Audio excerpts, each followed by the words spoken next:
quick flash event. We are hoping that it's a conversation that continues with key stakeholders. I'll start off with introducing myself. My name is Edemekong Uyo. Everyone calls me Eddie. I'm the Regional Head of Marketing for Cultural Engagement in Sub-Saharan Africa for the British Council.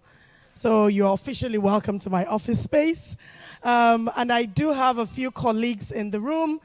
British Council colleagues, can you just wave and say welcome to our guest? Thank you. The thing with British Council is once you're a British Council staff, once you've been a British Council staff, you're always a British Council. So Tola, you're right in the right place by waving. And then we have a very special guest that wants his voice to be heard. Welcome. Thanks very much for coming. Today we're having this very important conversation, Executive Roundtable on Diversity. The theme, Inspiring Inclusion for Africa's Superwomen, people living with disabilities. So even though the theme does have women in it, I'm very happy to see the men in the room. Women, we cannot have conversations about women without the men in the room. So please, let's put our hands together for the men that have honored us with their presence today. That's a very half clap. Please, let's put our hands together for the men in the room. Thank you very much. So we're going to start off with welcome remarks by our Regional Director of Higher Education, Sub-Saharan Africa, Adetomi Shoyinka. Please, let's put our hands together for her.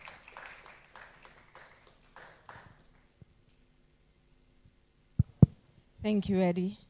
Good morning, everyone. And I would like to take this opportunity to welcome you to the British Council. As Eddie has said, my name is Adetomi Shoyinka. I'm the Regional Director for the British Council's Higher Education Programs, but I'm also privileged to be the Chair of the Advisory Board for When Women Win. So you're welcome here to this event. We're happy to be able to partner with When Women Win again this year. This is the second year running that we're hosting this event as part of our celebrations for International Women's Month, not Day, okay? So as we round out the month, what a befitting way for us to, close things down.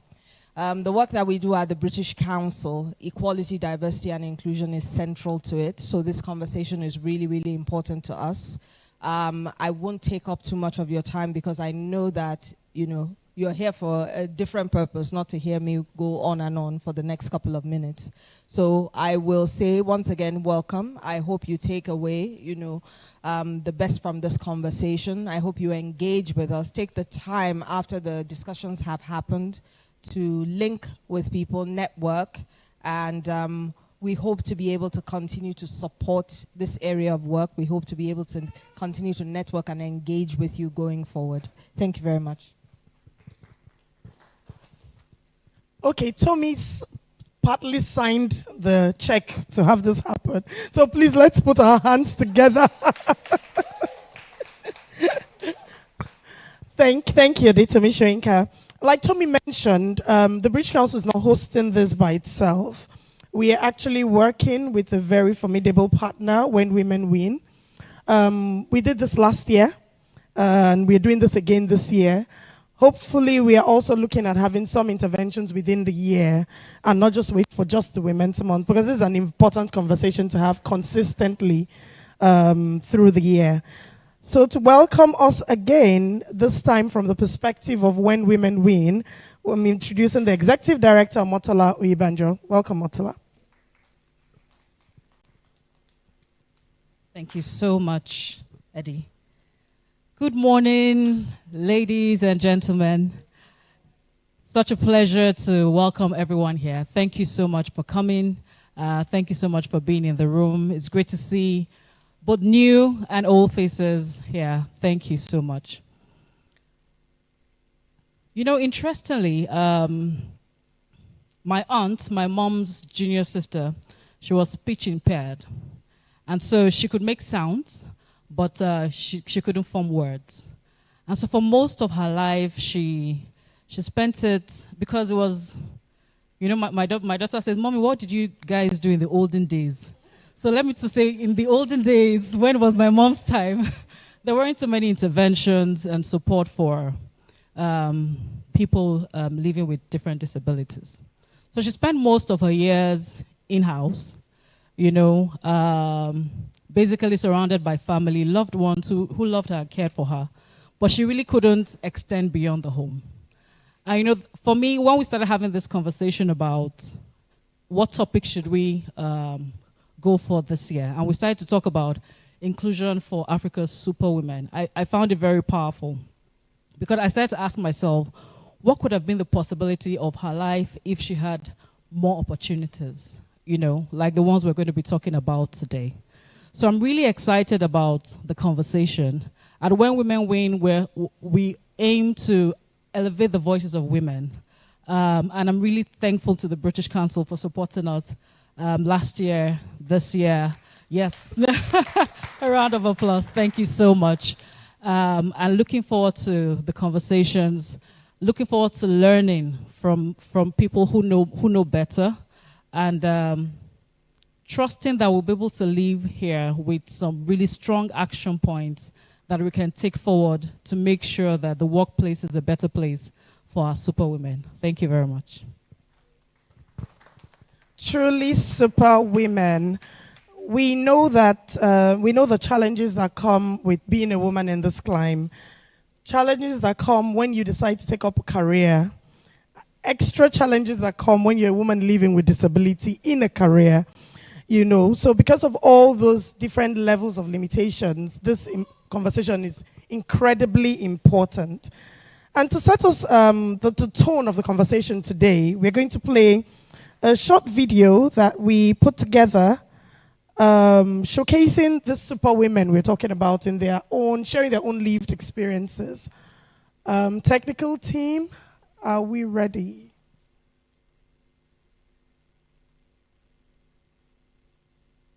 The video?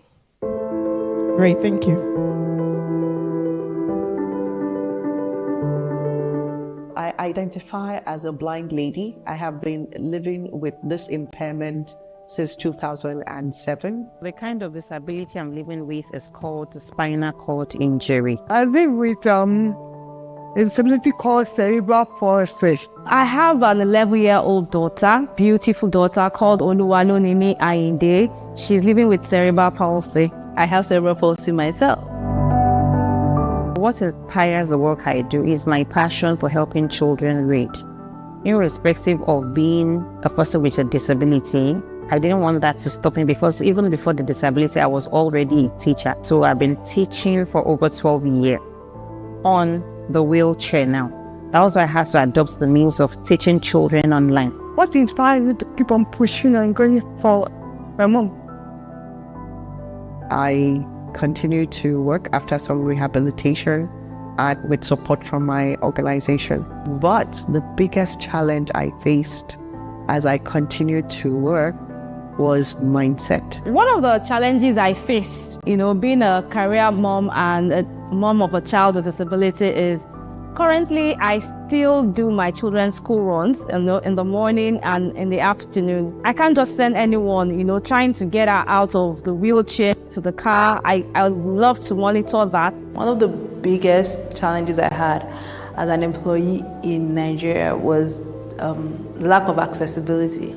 So when I say accessibility, the lack of accessibility to transportation system to even get to work. Nigerian public transport system is not designed for people with movement disability. We find it very difficult to be able to access lots of things in the workspace. I had to sometimes go back to the house to use the restroom and come back to school. It was not convenient. A lot of organizations recruit online these days. Can the average person with a disability access your recruitment portal, whatever it is?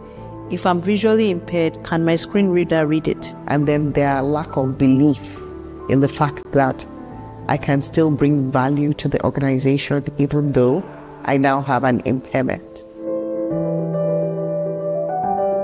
Of course, yes. My disability has affected my chances of getting a job in the past, because I went for an interview and the man that was interviewing me asked me if I could do the job. And I said, if I could go to school, then I could do the job. They say people with disability as a burden to the organization. I remember going to my daughter's school one day and her caregiver was like, oh, she cried during school today. So I asked her, why did she cry? And she was like, she wanted to join the dance club. If she says she wants to join the dance club, then let her join the dance club. I mean, she doesn't have to do it like how other children are doing it, or she can, you can push a wheelchair, she can throw her hands, she can kick her legs. That is inclusion. My mom would always say to me, you don't have anything else to sell but your brain. Like for your remaining siblings, if push comes to shove, they will do manual labor. You can't walk because with which legs do you want to do the manual labor, which hand safe? So the only thing you have going for you that you're going to sell is this brain that God has given you. So we had better invest in this brain so you have something to sell for your future. Organizations can help, persons with disabilities in several ways. Number one is as simple as having a ramp. By making sure the environment is conducive, there are friendly staff who understand what disability means. I'm going to a place where I need to use a switch, light switches. They are not accessible. I have to always call someone. Sometimes I don't want to call anyone. I want to do these things myself. So I believe all workplaces should, modify structures and make things accessible so that we can do them ourselves. It's not always we want people to assist us in doing these things. My advice to young women who, with one sort of impairment or the other, who is starting their career is your talent is undeniable. You have a value that you are bringing to that organization that you aspire to work with. And dress very well, because how you dress is the way they approach you. Try to socialize. I see that a lot of people with disability find it difficult to socialize because they feel, I don't want anyone to see me.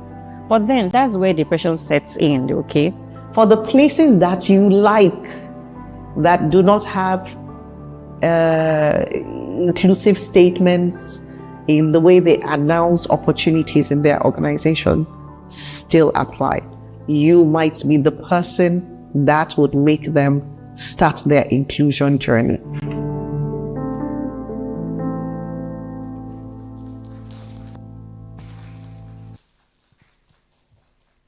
Thank you very much. I want to use this opportunity to say thank you to all who participated in that video. If there's anything I'm taking away, it's what Bukola said about this shouldn't be the journey of people living with disability, it should be everybody's journey, because we're all just one incident away, like the Lokbo reminded me earlier this morning, literally one incident away. To follow up with our program today, technical team, do we have Gabriel on the line? So while putting this program together, one of the things that we said was what data is available for women who are living with disabilities in the workplace. I decided to do a bit of research work led by my colleague, Gabriel Akpabio, who is from our Global British Council Insights team. He's based off in Abuja, so he's supposed to be dialing in at this point.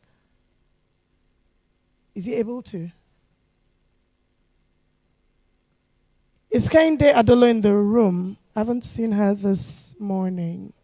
Not yet. Okay, so I think we'll just move on while we wait for the technical team to get Gabriel on the line. Is available? Okay, great. Over to Gabriel Akpabio.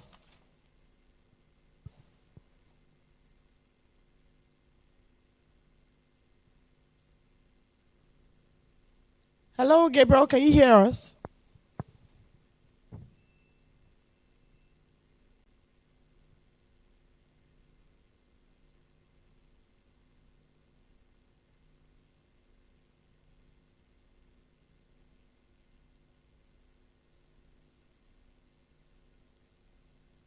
Hello?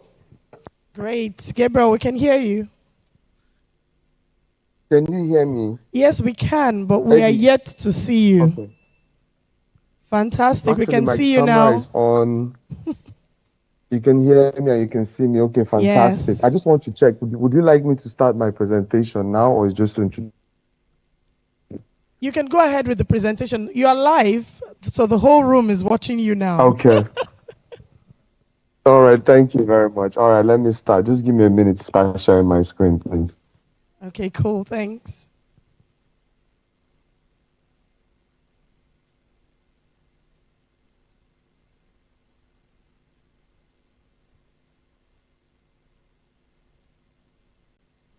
Okay, I'm sharing my screen. Please just do let me know when you can see it.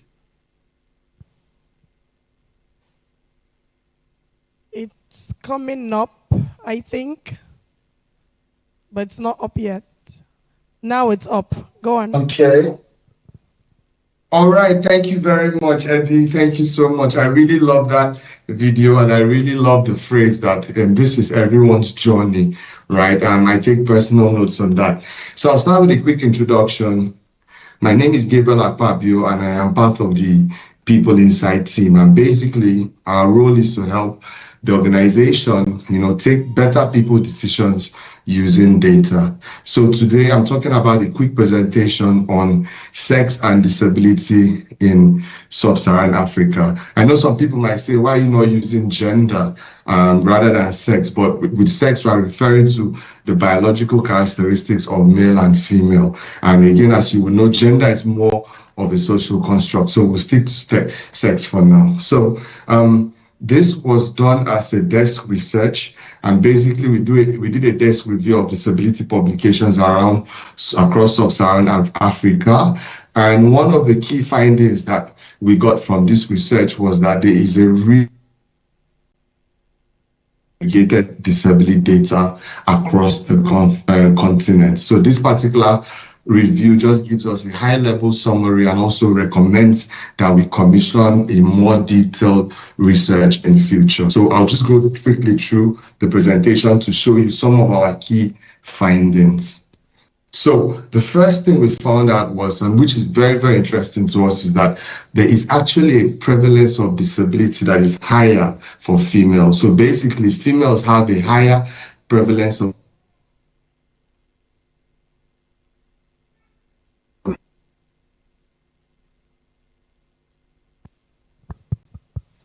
Hello, Gabriel. We've lost you.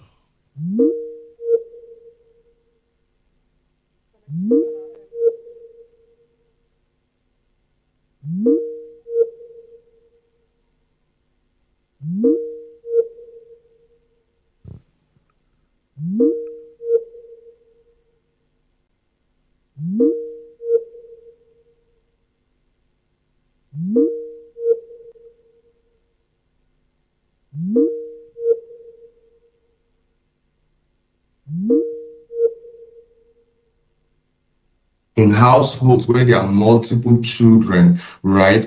Where there are multiple children of different genders, that household would tend to prioritize. Gabriel, can you hear us? Investing in. Can you hear me? Yes. Yes. So Gabriel, Can you hear me? Yeah, we lost connectivity for like 2 minutes. Do you mind just starting the prevalence of disability? Okay, I can start. Yeah. So the prevalence of disability higher for females. Okay, fine. Okay. Absolutely, and thank you very much for that, Eddie. Please, if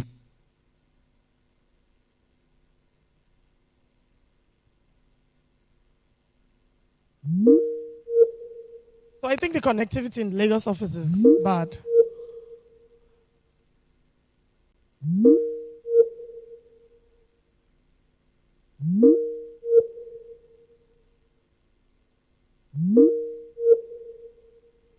I like how people see themselves on screen and then react. It's always very interesting. While we wait for Gabriel to come back on, okay. For males, and that we use to. Oh, Gabriel has been talking to himself. Can you guys hear me?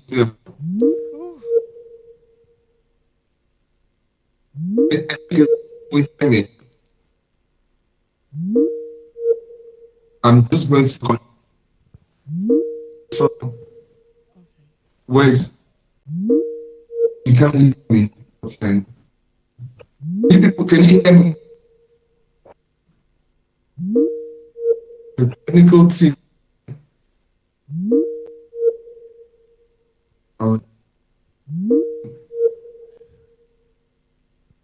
I think.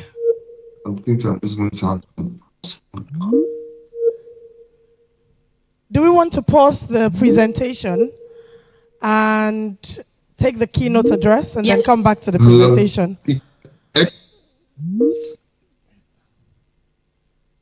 So can we send a chat to Gabriel, just letting him know that we're having connectivity challenges in the Lagos office. And then we'll take the keynote address and then come back to Gabriel and the presentation. Yeah. So to take the keynote address, I'll be introducing Chika Idoko, our regional lead for EDI. She'll come and explain exactly what all of that means as she comes up. Please let's put our hands together for Chika.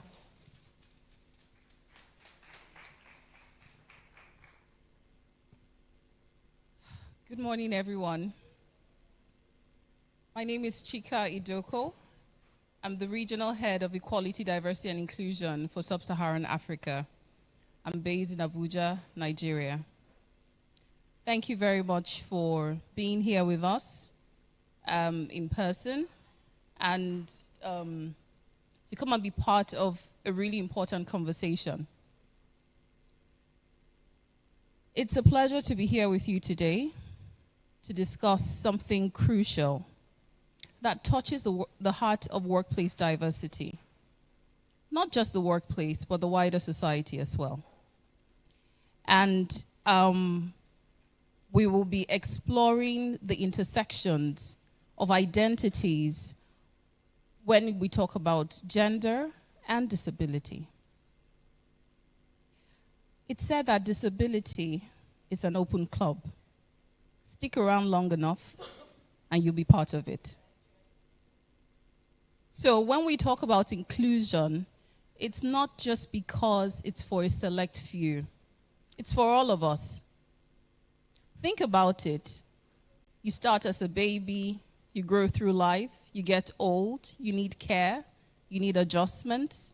You suddenly realize that it's too steep to climb up the stairs. You suddenly realize that the light switches you can't really reach. So it's for all of us. And just like it was said earlier, the call to action is for all. What is a disability? I think that's a fundamental starting point. And using the UN's definition, long-term physical, mental, intellectual, or sensory impairment, which in interacting with various barriers may hinder the full and effective participation of individuals in the society on equal basis with others. So there's a comparison. What are those things that hinder the full and effective participation of individuals and persons with disabilities? At the British Council, we adopt the social model of disability, which acknowledges the disabling environment. So it's not the person who is disabled, but the environment disables the individual because we fail to be as inclusive as possible. So when you think about this particular event today, if someone has been unable to get into the building, it's not because of that impairment. The organization has not made the building accessible. So when we begin to shift the mindset, we begin to see opportunities, and those opportunities we need to seize. Women with disabilities face a double jeopardy of discrimination based on both gender and disability. This particular intersectionality magnifies the barriers they encounter in accessing education, employment, healthcare, and their fundamental rights. And when you look at the workplace, according to the International Labour Organization, the employment rate for people with disabilities in Africa is only at about 1.1%. with women comprising disproportionately higher percentage of the unemployed, thus underscoring the emphasis on the workplace. Because I know that within organizations, there are certain shifts that can be made that can make a difference to the lives of individuals and persons with disability at large. Why does the British Council focus on disability inclusion It's part of our strategic objectives. So it's aligned to our identity as a cultural relations organization. We have 6 equality areas of focus. Disability and gender are included. However, we take an intersectional approach to understand how the identities overlap. Because as an individual, standing before you today, what do I look like? A woman. But I'm a woman with caring responsibilities. Do you know if I have a disability? You can't say thank you, because there are hidden disabilities as well. But that's an area that is less spoken about, but we have to be aware of. As I stand here before you, I have caring responsibilities, and within that, elderly parents, young children, I have my religious beliefs. So there are different layers to it. It's multifactorial, and we hope that the start of this conversation allows us to pause, reflect, and think about actions that can be taken. We will be hearing from our distinguished guests, different individuals who have chosen to spend today with us. And on behalf of the British Council, we're immensely grateful. But I don't want us all to just listen, but it's listen with the intent to act. Because even as individuals, we can do something. Think about language. And I'd like to throw a question here. Do we have disabled toilets or accessible toilets? Anyone who's brave enough to respond. Accessible toilets. Now, sometimes the language stops us from even trying because we fear, we are afraid to get it wrong. But I say, please don't let that fear stop you from trying. Because the more we are able to push those boundaries, then we make the world more inclusive for all of us. So it's the accessible toilet because it's been designed to be more accessible, but it's not a disabled toilet because you put a label on it. So these barriers, these are things that are free. You can just say, okay, today, when I leave this place, I'm going to learn a bit more about language around disability inclusion. That's something. That's a start. And I want to just round up by saying, being truly committed to inclusion, any part of it, is not cost neutral. It's not. There is a cost involved, and we must be willing to make that investment. Personally, as organizations, and as a society. I hope that you don't just listen to the conversations as we start the roundtable, but you truly reflect on what can I do? What can I do for a better future for not just myself, my children, my parents, and everybody. Thank you very much. Thank you very much, Chika. Please let's put our hands together again for Chika. Thank you, Chika. As Chika was reflecting on her caring responsibilities, I was just remembering my uncle. He's currently in his 70s. He built a house about 20 years ago, and he had this flight of stairs all over the place. And suddenly in his 70s, he's saying, why on earth did I put so many stairs in this house? It's driving me nuts now. And to be honest, a part of the house he's actually had to remodel because now he's realized that those stairs are no longer as fancy. He can't get up and quickly down the stairs. But then it's also a reflection of how over time, like Chika said, we will all get there. So why don't we do something now that's impactful, not just for us, but also our children and even our aged parents as we grow older as well. So I think that's a very good thing to reflect on. The fact that, Tommy, when did you start wearing glasses? Because we will all get there. It's just being conscious and being deliberate and consistent about that plan to make sure we're as inclusive as possible. That determination, I think, is what makes the costs bearable. Thank you very much, Chika. Thank you very much for a lovely keynote.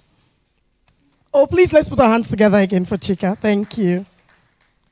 Okay, I need to check with the technical team. Is our connectivity better? Can we try Gabriel again? I hope he's on standby still.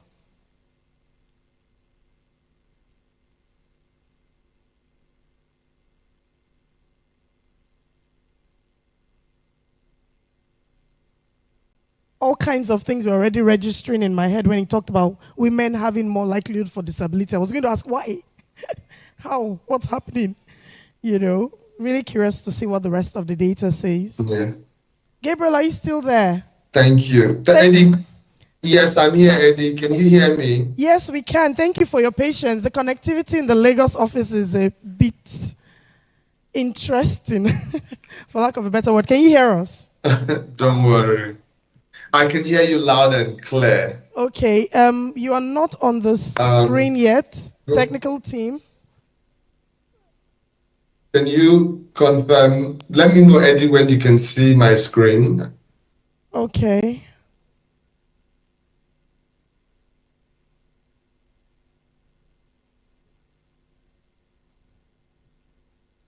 Okay.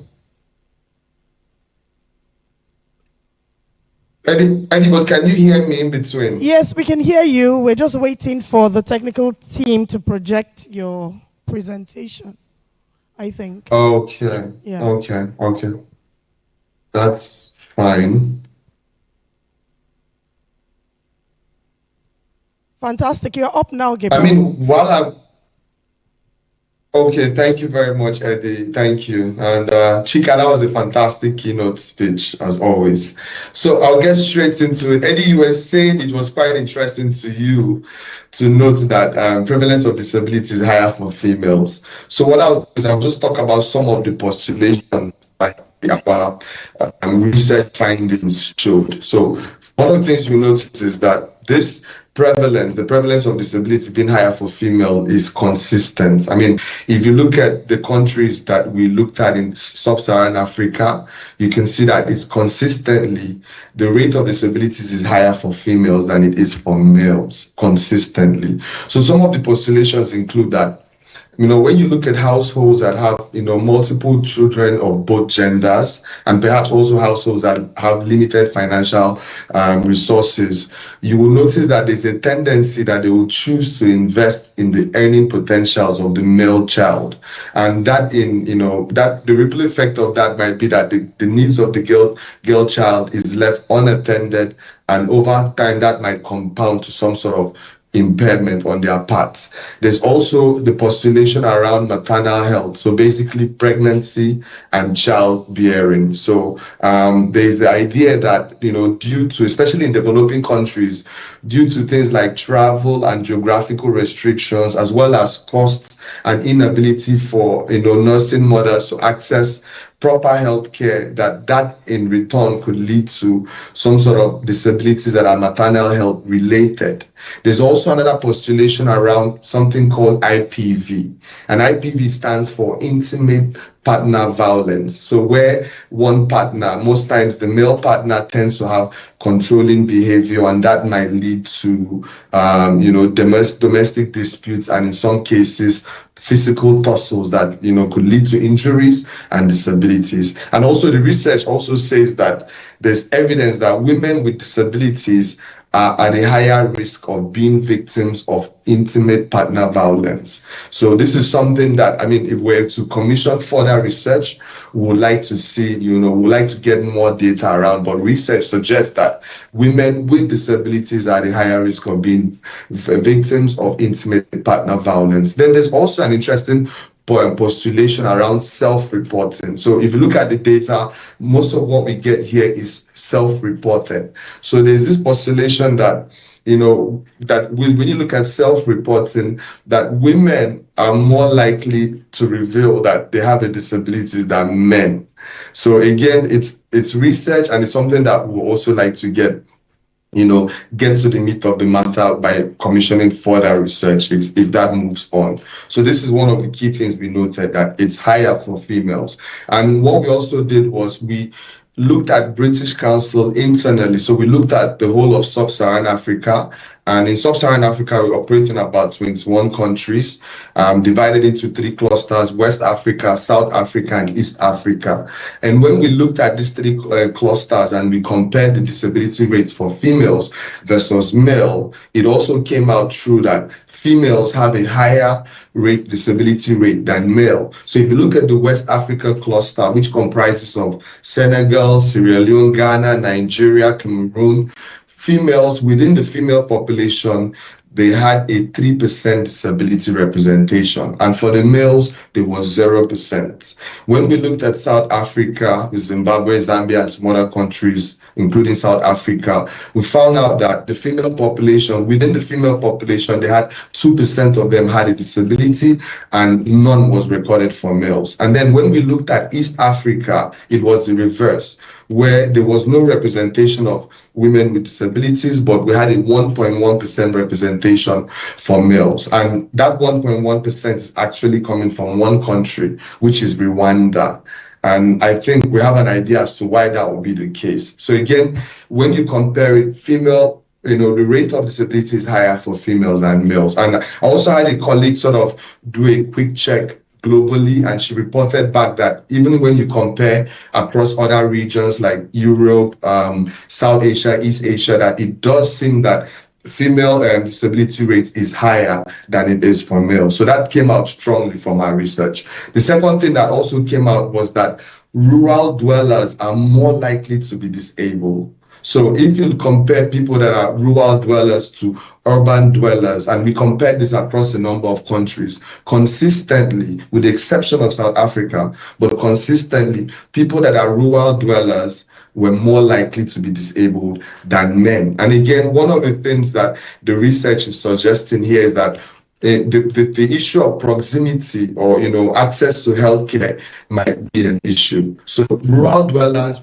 tend to live farther away from healthcare centers that can offer quality healthcare than it is for urban dwellers. So there's something around a geographical restriction, cost restrictions, and also just being able to access qualitative care that will make rural dwellers have a higher chance of being disabled than urban dwellers. So I think that is also something interesting to reflect on during your roundtable, in terms of maybe this might guide your approach to thinking around ways we can be more inclusive when we are program planning and all of that.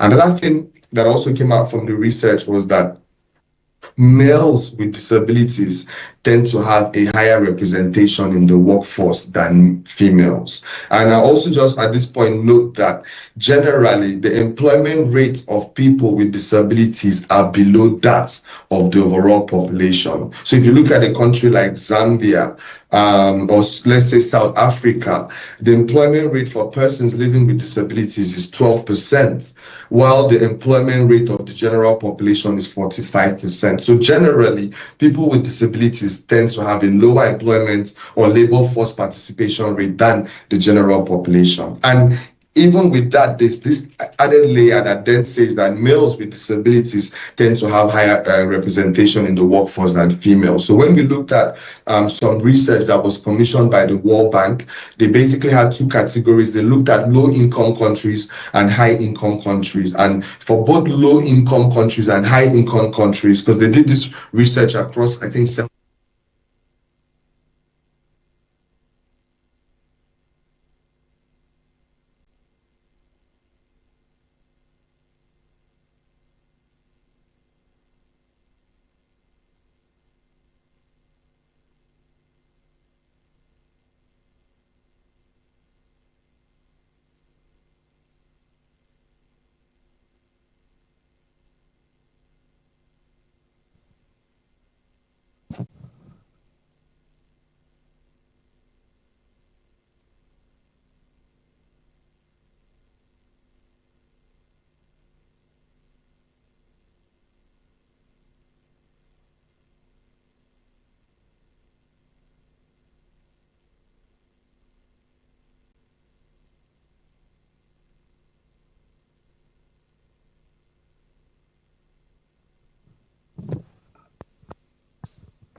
connectivity again.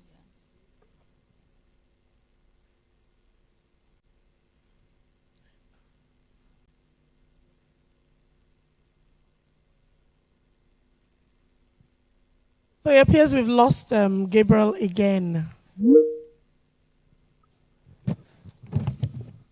Gabriel, can you still hear us?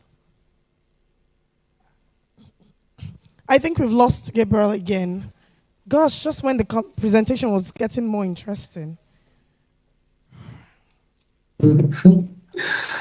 Network. Gabriel, can you hear us? Are you back on? Yes, I can hear you. Can you guys hear me? Yes, we can. Go on. Oh, all right, let me just quickly start wrapping. Okay, thank you very much. Apologies, everyone. Network is always an issue. But if you can hear me, the point I was making here is that, firstly, employment rates for people with disabilities are below that of the general population. And then even within that particular blocker, you still have this extra layer that says that males with disabilities tend to have higher representation in the workforce than females with disabilities. So when we looked at this World Bank research that they did, they basically divided it into low-income countries and high-income countries. And one thing was consistent, which was that if you look at the labor force participation rates of males with disabilities in employment, it's always higher than it is for females with disabilities. So again, in your roundtable, you might want to have a discussion, or again, just within yourselves, like, what could be the cost of these blockers within your immediate environment? Is there anything that you notice as could be the reason why men would have better employment chances? That's, men with disabilities will have better employment chances than women. And again, all of this is something that the data shows. Another thing that we also observed was that disabilities that involve vision, concentration, and mobility are the most prevalent of all disability types. And if you can see my screen here, you'll see that this type of disability is basically broken down by female and male. And consistently for both females and also for both males, you would see that vision, mobility, and concentration are the most prevalent form of disabilities. I think this is a very interesting point, because sometimes when we meet people and they say, okay, we would like to be a bit more inclusive in our employment, in our programming, and in general in planning around access, but we don't know where to focus on because there are different disability streams. Well, I think the data might be useful. It's not saying that this would apply in all contexts, but I think it's useful to know that anything involving vision, mobility, concentrations are where we see most disability types being most prevalent. So, Eddie, I'll just stop here to check. Are you guys still hearing me, or did I fall off, please? You can still hear me. Okay.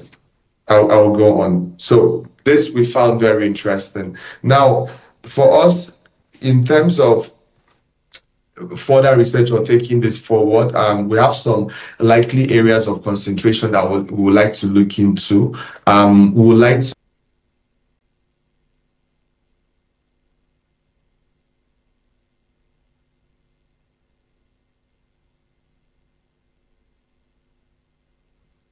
Gabriel, I think you're muted. Hello, Gabriel, can you unmute? You're muted, yeah. I was on, someone muted me. Can you guys hear me? Can you hear me? Yes, we can. Okay, sorry, Eddie, did you guys get the part about the disability forms that were most prevalent? Yes, so we stopped at likely areas of concentration.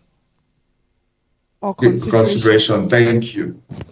Thank you very much, Eddie. So in terms of taking this further, right, we would like to look at the possibility of commissioning further research on disaggregated data, whether it's disaggregated by sex, by age, or by socioeconomic background. We'd like to look at that. And that's because when you look at disability data, one of the things that comes out is that people that are from a lower educational background, the prevalence rate is higher for them.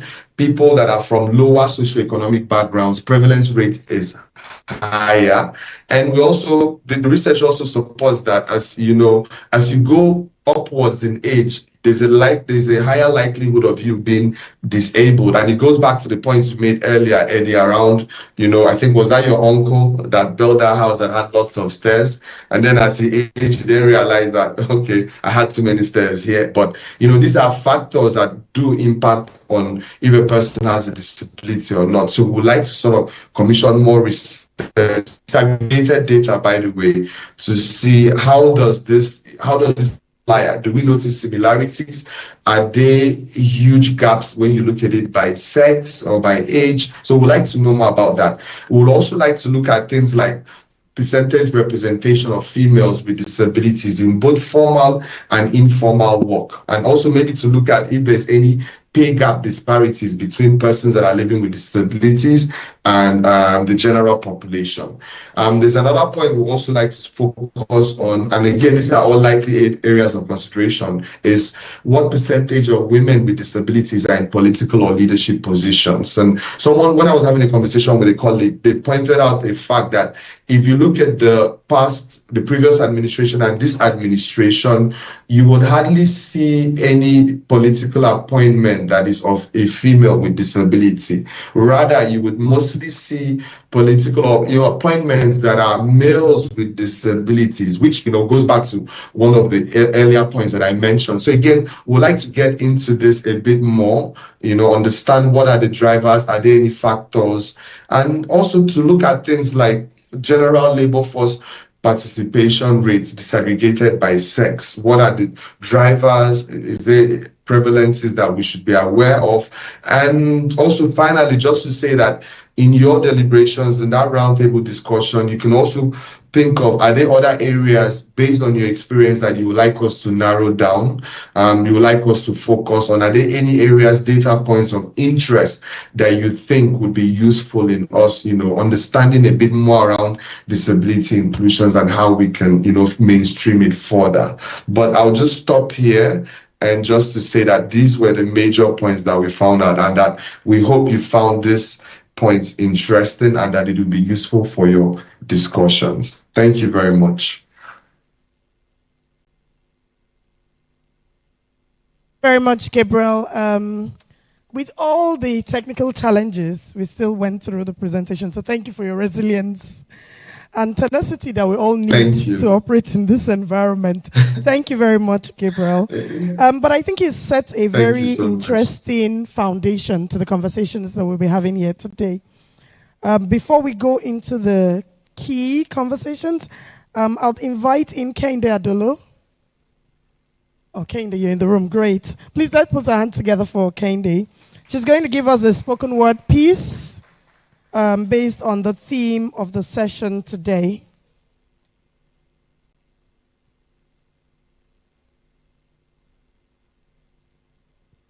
Please let's put our hands together for Kehinde as she comes up. Good morning or good afternoon, wherever our viewers may be watching around the world. Thank you so much for the invitation to the British Council and When Women Win. It's always a pleasure to be here. And every International Women's Day, I always have a theme for the women. And this year's theme is tagged the spotlight. And it's so interesting to know that women, have been on the spotlight lately for very positive and inspiring things. So I'm happy to be here, and to all the superwomen, this is for you. And it goes like this. We champion inclusion. We're designed for connection, multiplication, participation, and not division. We champion inclusion. We're beyond mere beauty. We embody value. We're designed for inclusion because we're balancing multiple roles in the family, in the home, as wives. We balance and we also champion inclusion because we're seeds for the future. We plant for procreation and germination. So inclusion is our gift because we add value. We're a breath of fresh air. I know that women are. We support and we're passionate about enriching lives. Inclusion is our commitment, is our right, is our moment for change. So women, no more begging, no more yearning, no more pleading, no more barely thriving or surviving. You are the light. You don't need permission to shine. So don't hide it. So I'll tell you this. Let your brilliance shine unabashedly. Let your talent speak unashamedly. Let your creativity reveal you unapologetically. You are deserving, worth loving, manifesting greatness. Superwoman here and all around the world. You are the spotlight, so shine. Thank you.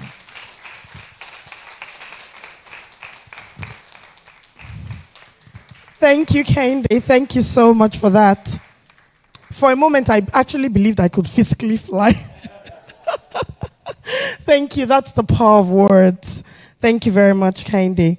I think that's really powerful, just reminding us of who we are inherently as people and women in this space.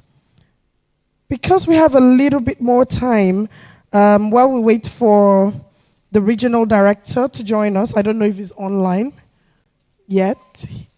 12, okay. So while we wait, do we go ahead with the panel? Any reflections on Gabriel's presentation? I think that would be a good... Okay. Any reflections on Gabriel's presentation? Any initial thoughts? Okay. Someone is already doing it. Yes, please. Just introduce yourself. Tell us. Yeah. Sorry, something I forgot to mention. We are joined by people from around the world. I've gotten a few messages. I'm actually watching you on live stream. So please introduce yourself, build some context. Thank you. Good morning. Good morning. What's in the morning? Good morning. My name is Ola Dulupo. I'm from Boom Radio NG. So I won't call it a question, but I wanted to ask why during his presentation it was going on about, and obviously he had data to back it up, why more women were disabled than men. And I would like to ask if there's like a scientific thing to it. Does it have to do with our chromosomes as women? Does it have to do with what specifically brings that? And I think it's a conversation that needs to happen. If it is something that probably can be checked, even if it's from pregnancy or maybe as small girls, things that maybe can be done so that to reduce this thing, because obviously it is a thing. Thank you.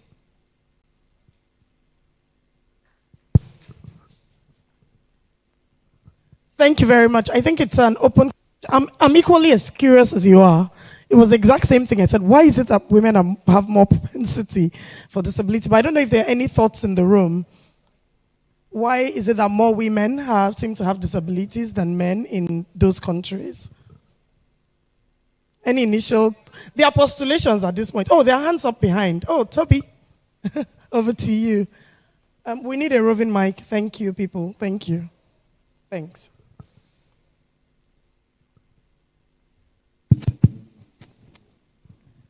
Okay, I just wanted to point out that in his presentation, Gabriel did speak to the reasons, and I will just reiterate some of the things that he did say. First of all, some of the things that increase, the incidence of disability for women is that whether we like it or not, women bear the bigger burden of care in households. So when you start from caring for babies and young children, and then when family members are, say there's an ill family member, 80% of the time, who is going to do the caring? That's the woman. And then women they also have the burden of care for elderly family members as well. So when you, over time, that continued burden actually leads to prevalence for disability. And of course, on pregnancy and childbirth, there's a running joke that says there's a reason that Yorubas would greet you when you have a child. Like, it's literally like you literally just went through the valley of the shadow of death. And so when you come out on the other side, they greet you specially. Because yes, there's so many quote-unquote dangers with childbirth that are disabling. I know people, I have friends who actually, from having their children, have lifelong disabilities. I have a friend today who has high blood pressure, which she had from pregnancy, and it hasn't gone away. That baby is 16. I have another friend who had diabetes in pregnancy. It hasn't gone away. She's managing that. She's probably going to manage it for the rest of her life. Yeah, the baby is probably an adult now. So there's so many of those factors that lead to disability being more prevalent in women than men. Also, he also spoke to the fact that women are more quick to report or quote-unquote admit disability than men are. So if a man can get away with hiding a disability, he will. A woman, not so much. We will say something. And so that's why it then seems like women are self-reporting disability more than men are doing. That's a very interesting perspective. What that means is that there might be more men, but they're just hiding it. That's an interesting perspective. Okay, I'll take her, then you, then the lady. Okay, so mine is just, I don't know if I should call it a comment or a quote. My name is Grace Jerry from the Inclusive Friends in Abuja. In all of what he is saying, and of course past experience, I just know that patriarchy does not know disability. Either does not know disability or has completely ignored disability. And that's why there is more representation of men with disabilities than women, because of the whole patriarchal, issue that we face and we see in Nigeria. The truth of the matter is that a man with a disability would rather be given an appointment or would have a political or an elective position than a woman. And that all brings us back to the fact that patriarchy has become blind to disability. That's an interesting perspective. I think while Gabriel was presenting, I was having a chat with my colleague Busayo, and we said, well, if you're talking about women in career, for example, the amount of women that get into career are actually lower than the men. So it starts off from there and builds this whole higher. That's why you get more men in the boardroom, right? So it's how many people are we letting in the door to give them a chance to start? Yes, you want to say something?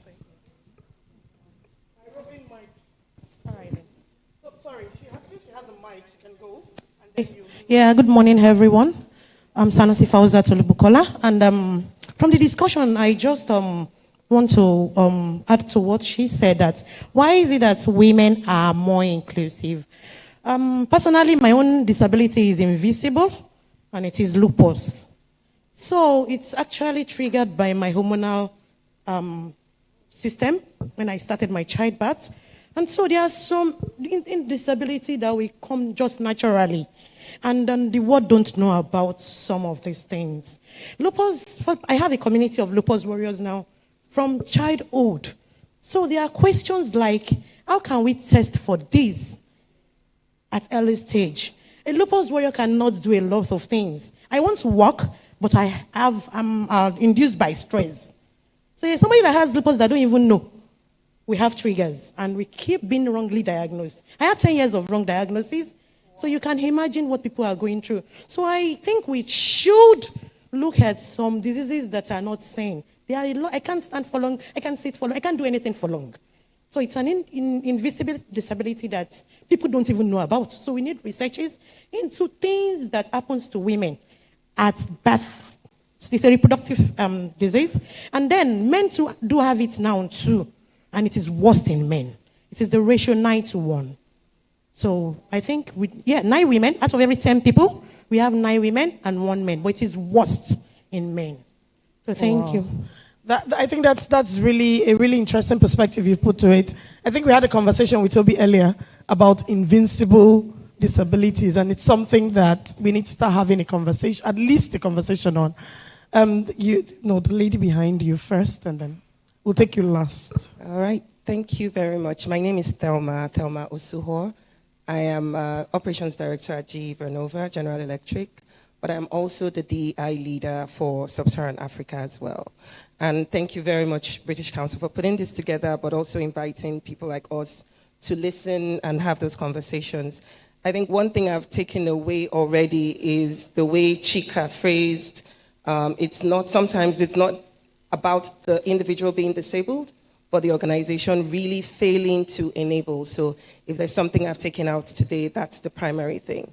I think I was curious about, so I know that the research that Mr. Gabriel Akpabio worked on was on Africa, but I want to understand how that compares to what we see elsewhere around the world. What does that look like?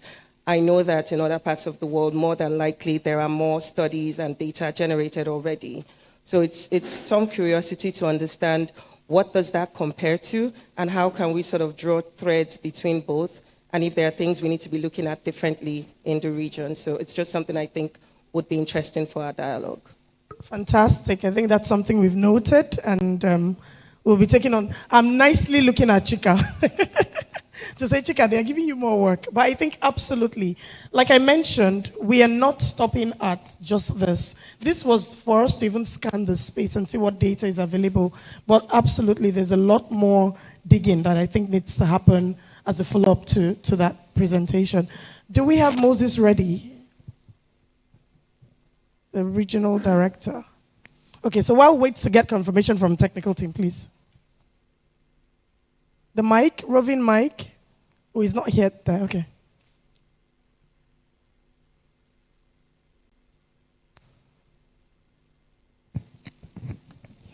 Hello, everyone. Good morning. Morning. My name is Tejumade Tejosho, and I work in impact measurement and management. So I just wanted to lend my voice to the conversation that has started, but particularly what the amazing lady had said about something I didn't even know about before I came here today. But I wanted to reiterate that a lot of things that cause disability that Chika had mentioned are not things that you typically would see. People are dealing with these things, but you don't know. Some of these things are caused by activities that we human beings, we exercise.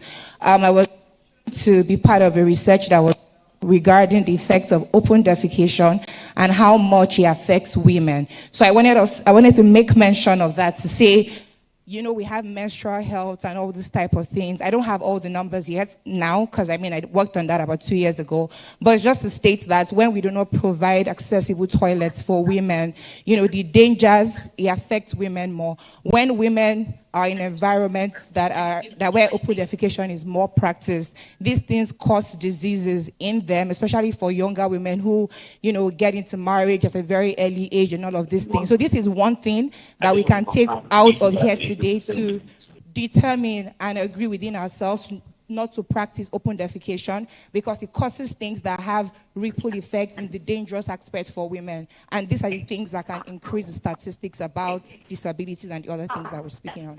Thank you very much. That's a very interesting dimension. I guess that's one of the reasons why we are hosting this, to hear the diverse perspectives and also encourage our own learning. I'm personally taking away from this session going to dig more about lupus and how it affects women through production, because it's complete news to me. I don't know if Moses is online now. So we're waiting on our regional director, Sub-Saharan Africa. Okay. Sorry, what's playing back? Okay. Okay.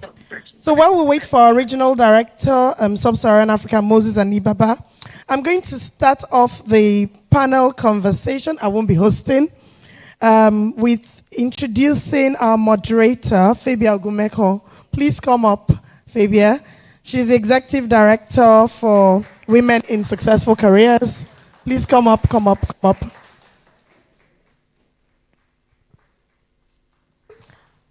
Please put your hands together.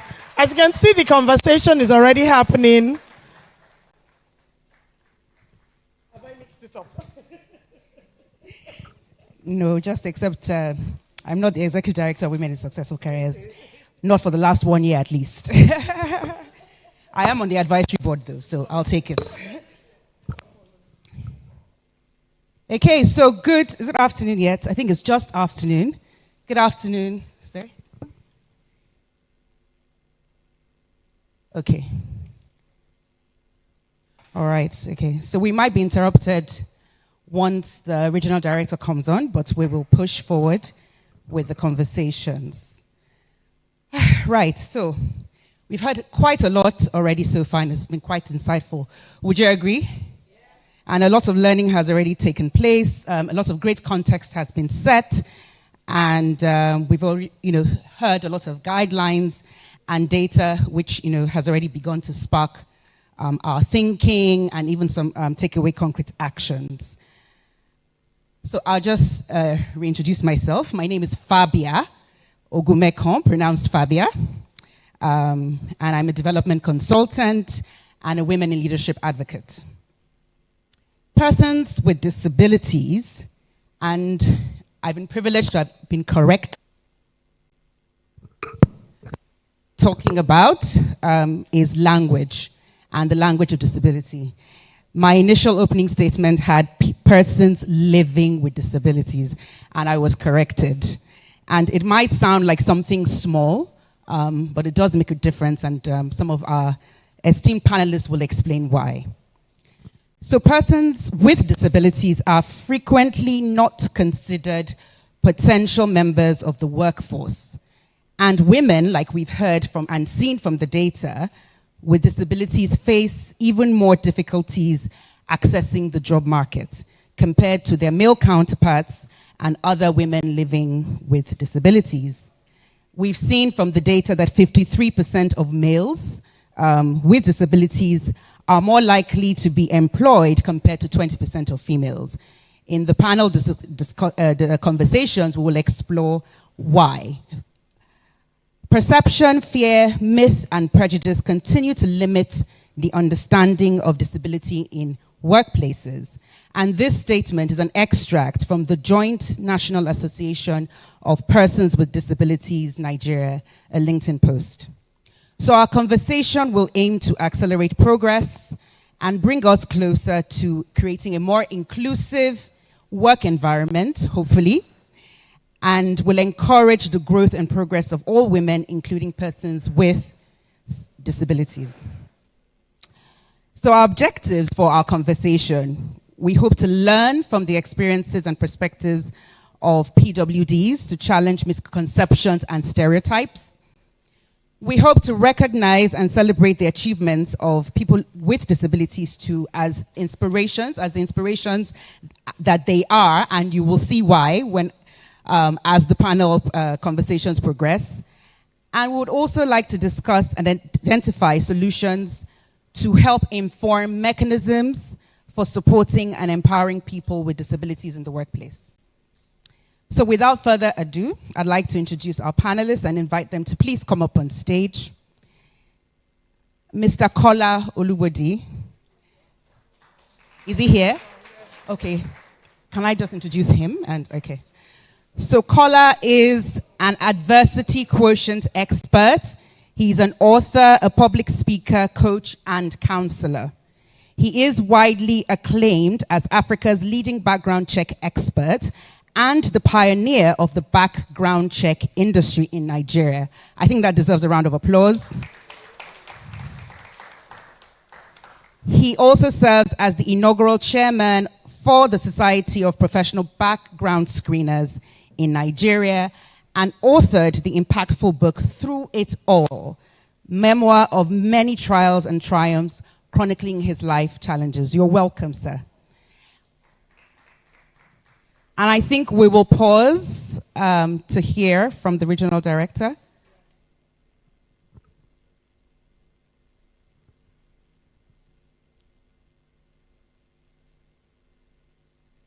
So we have our regional director, Sub-Saharan Africa, Mr. Moses Anibaba, joining us from, I think, Nairobi. He's going to correct me now if he's not in Nairobi. Hi, Moses. Hi. Eddie here. Hello. Hi. Hi, Eddie. Hi.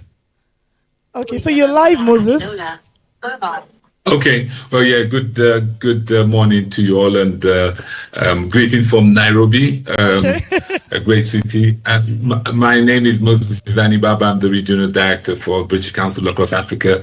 It's great to be here, and I'm sorry I can't join you in Lagos. But that's how it is. But I just wanted to say a few words. I know our moderator already started introducing the panelists. Just to say thank you for joining us. We really appreciate it. You know, we're here to mark the International Women's Day with a focus on investing women, accelerate progress as well. And I just wanted to just raise one or two things that, you know, people with disability continue to be underrepresented in society. We see it across all nations, and I have the opportunity of really traveling across Africa, despite legislation and the framework. And the British Council, Equality and Diversity and Inclusion is an important part of our remit as a cultural relations organization. We take it, and we have a particular focus as well on disability, race, ethnicity, and socioeconomic background, which is a cross-cutting theme as well. And as an organization and as a region, this is something that we pay particular attention to as well, on women empowerment, the elimination of discrimination as well, and that achievement of equality between women and men. And, you know, I know today is really about the discussion and actions that we're going to be taking. And we've chosen at the British Council as one of our initiatives to actually do this and a focus on women with disability, but from particular marginalized groups as well. So with a focus on marginalized groups as well. And that's something that we've taken seriously across the region. And maybe I'll stop sort of reading from my notes that I put down here, but just to give some examples that really weighed on me. About three years ago now, going on 4 years ago, I was in Sudan, and we had a colleague there who we had brought in on an internship program for 3 months, was blind, completely blind from childhood, and she initially worked in our customer service. We were wondering how would this work, you know, and you know, there were lots of things that, you know, we felt were barriers, but you know, actually were not barriers to her as well. And so we were able to adjust you know, our way of working, and really to actually see the real potential of this our colleague. She then went on to get a full-time job at the British Council, did exceptionally well. I even remember meeting the Minister of Education with her, and you know, she was absolutely phenomenal. As it happens to be, she went on to get a scholarship and go to LSE, London School of Economics in the UK. She came out first class, the best project on social enterprise, which she developed as well.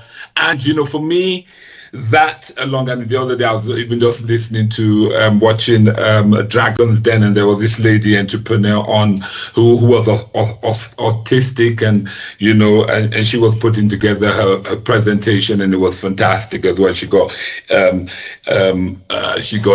funding as well. But you know, for me, I mean, imagine, you know, if our prejudices, our own assessment, our lack of knowledge, our predispositions, you know, how that really could have thought and curtailed that potential that is out there as well. And, you know, I believe that, you know, we all have some form of disability. I mean, look, I mean, you know, lots of it is all hidden as well. And, you know, we would be not only hurt, but we would not achieve our full potential if people viewed it as a barrier to us achieving as well. So, you know, just the thought of being able to the sort of short-circuiting somebody's future and better future because of the way we see things, for me, weighs on very heavily as well. And I have sons, they have all different, strengths and whatever as well. And I wouldn't want anybody to actually, because of something that they probably don't fully understand, actually, kind of cut their potential as well. So I really believe that we have a responsibility as leaders, individually and collectively, to really open our eyes and support the actions that we need to take as well to this. And I know that there's so much joy and satisfaction when you actually kind of see this as well. And secondly, that we really have we're in a privileged positions to not only take but to lead action. And I know it's a journey, it starts, but I think if we can even just start with the smaller things, and we started with small things in our offices and with our focus on that marginalized group and women in particular, and again it's growing as well. So on that point, I don't want to speak for too long, just to say, look, thank you very much indeed, for attending and for your commitment to this.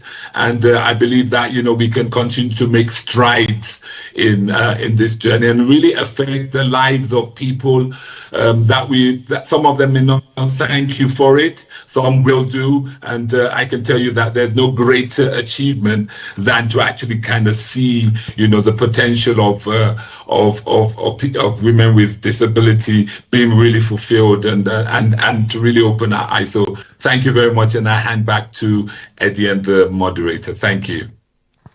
Thank you very much, Moses. Thank you. It's been a crazy day for Moses, so squeezing in that time and just showing up for us, we are really, really super grateful. Thank you, Moses. I'll now hand over to Fabia. I promise I won't make the mistake. I think we're both from the South, so, it shouldn't be hard for you, Eddie. Thank you. And I hope you haven't been feeling lonely up there, Mr. Kola. We're coming to join you. We're coming. Okay. So I'm going to ask Dolapo Agbede to please come to the stage. Dolapo Agbede is a DEI expert. She's a transitions coach and a tech and neuroscience enthusiast. Thank you. With over 19 years of work experience in key sectors in the economy, including ICT, payment solutions, telecommunications, talent management, and sustainable business administration.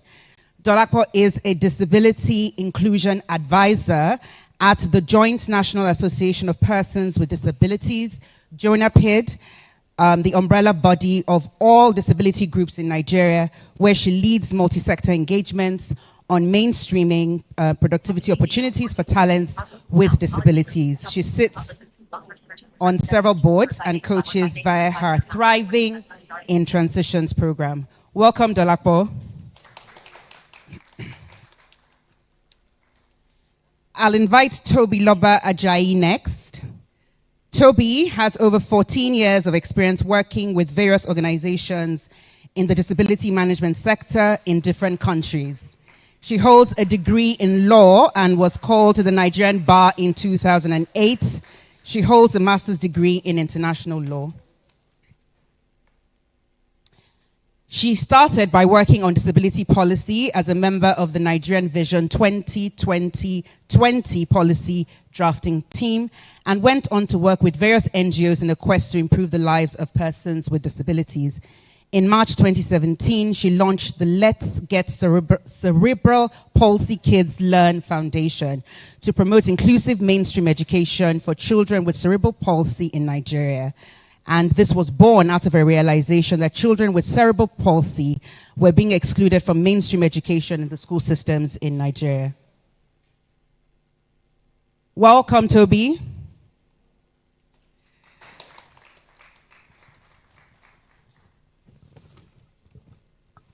I'd now like to invite Madame Lois Alta. Lois is a diversity and inclusion expert, local and global disability advocates, inclusive education advocates, and she is also a human rights defender. She is the first Black woman with a disability named a Young Global Leader of the World Economic Forum in Africa and Nigeria 2017. I think that deserves a round of applause.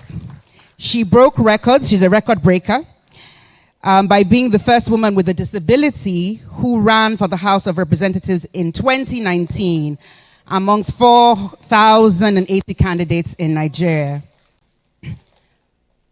Lois is the founder of Cedar Seed Foundation, Network of Women with Disabilities, an ability platform, Women on Wheels, Multipurpose Cooperative Society, and the Disabled People in Nigeria, Disabled People in Leadership Initiative. She is a member of the Presidential High-Level Advisory Council, HILAC, on women and girls with disabilities. Please welcome Lois. And last but not the least, joining us online, and I would need a confirmation that indeed Razak is online, Razak Adekoya. Razak is a development economist and disability inclusion specialist. He currently works at Site Savers as a program development advisor for the Economic Empowerment Portfolio and supports the organization's programs and projects across several countries in Africa and South Asia. He has consulted widely for a lot of international organizations, including Ford Foundation, International Organizations for Migration, and of course, Save the Children. Among others, he's also an author of 4 books, a One Young World Ambassador, and co-founded the African Volunteering Week. Welcome, Razak. Is he online? Can you hear me?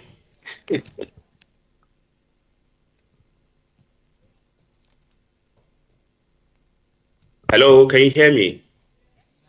Yes, we can. Yes, we can, Razak. Thank you. So welcome, distinguished panelists. And I mean, I feel like I'm already so inspired. And as you can see, even just from reading the profiles, and I think that that was quite important, our panelists, like many people with disabilities, are amazing and doing amazing things and haven't actually let their challenges hold them back. And so we'll be kicking right into the conversation.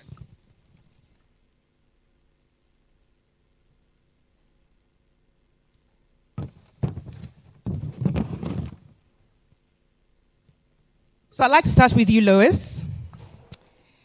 Thank you for being here. And thank you for your commitment to the cause of women's rights and the rights of women living with disability.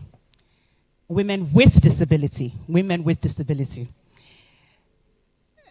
And as we have heard and seen from the data, they are often the hardest hit by discriminatory practices. So I'd like you to share with us, from your extensive experience on the field, what you, in your opinion, are some of the unique barriers and obstacles that people with disabilities, particularly women, encounter when trying to enter the workforce, seeking employment opportunities, and then obviously just trying to advance their careers in the workforce. And I'll give you 3 minutes. Thank you. Thank you very much, Fabia. My name is Lois Auta, and I'm speaking on behalf of women and girls with disabilities. As we all seen in the research presented by Gabriel, and even the environment that we live in on a daily basis, women and girls with disabilities have a lot of peculiarities. The needs and the challenges, the barriers are different from the male counterparts. Being a woman with disability, and lastly, the barriers. And these barriers could be infrastructural, it could be institutional, and attitudinal. The perception from the public seeing women with disabilities and they treat them as third-class citizens. For me, as I always say, women and girls with disabilities are at a 0% level of participation in everything: employment, education, health, and other economic opportunities. Women and girls with disabilities have been sidelined, excluded, and underrepresented in many perspectives. In Nigeria, it is sad that we are still operating on the charity level of human rights. We need to move from charity level to the social inclusion model. And the social model has 4 perspectives: exclusion, segregation, integration, and inclusion. These are the social inclusion models that we have. And as it is, Nigeria is still operating on the integration level of inclusion activities. And moving from social inclusion model to the human right model, what are we doing to ensure this set of people, women and girls with disabilities, are captured, incorporated, and included in all the activities, agenda, policies, and the projects, initiatives, activities, and ideas that we're doing? As we are all seated in this room, how many women and girls with disabilities have you empowered? Today, I am a product of many women, starting from my mother, to Mariam Sani, to Miss Lois Mekori, and many other women that I can call their names right now. I am a product of womanhood. As women, what are we doing? Is it appointive positions? Is it elective positions? According to Section 29 of the Nigerian Disability Act, it is the right of everyone to be treated equally when it comes to employment and training opportunities. Section 30 of the same legal framework also gives women and girls with disabilities to participate actively in the political sphere.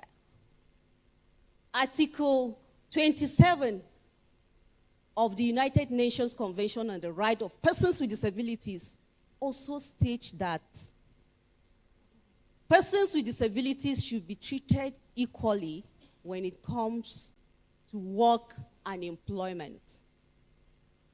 We need to have a rethink on how everyone, I repeat, everyone, not minding your disability, your status, and whatever it is, to be carried along and be included in everything. Thank you.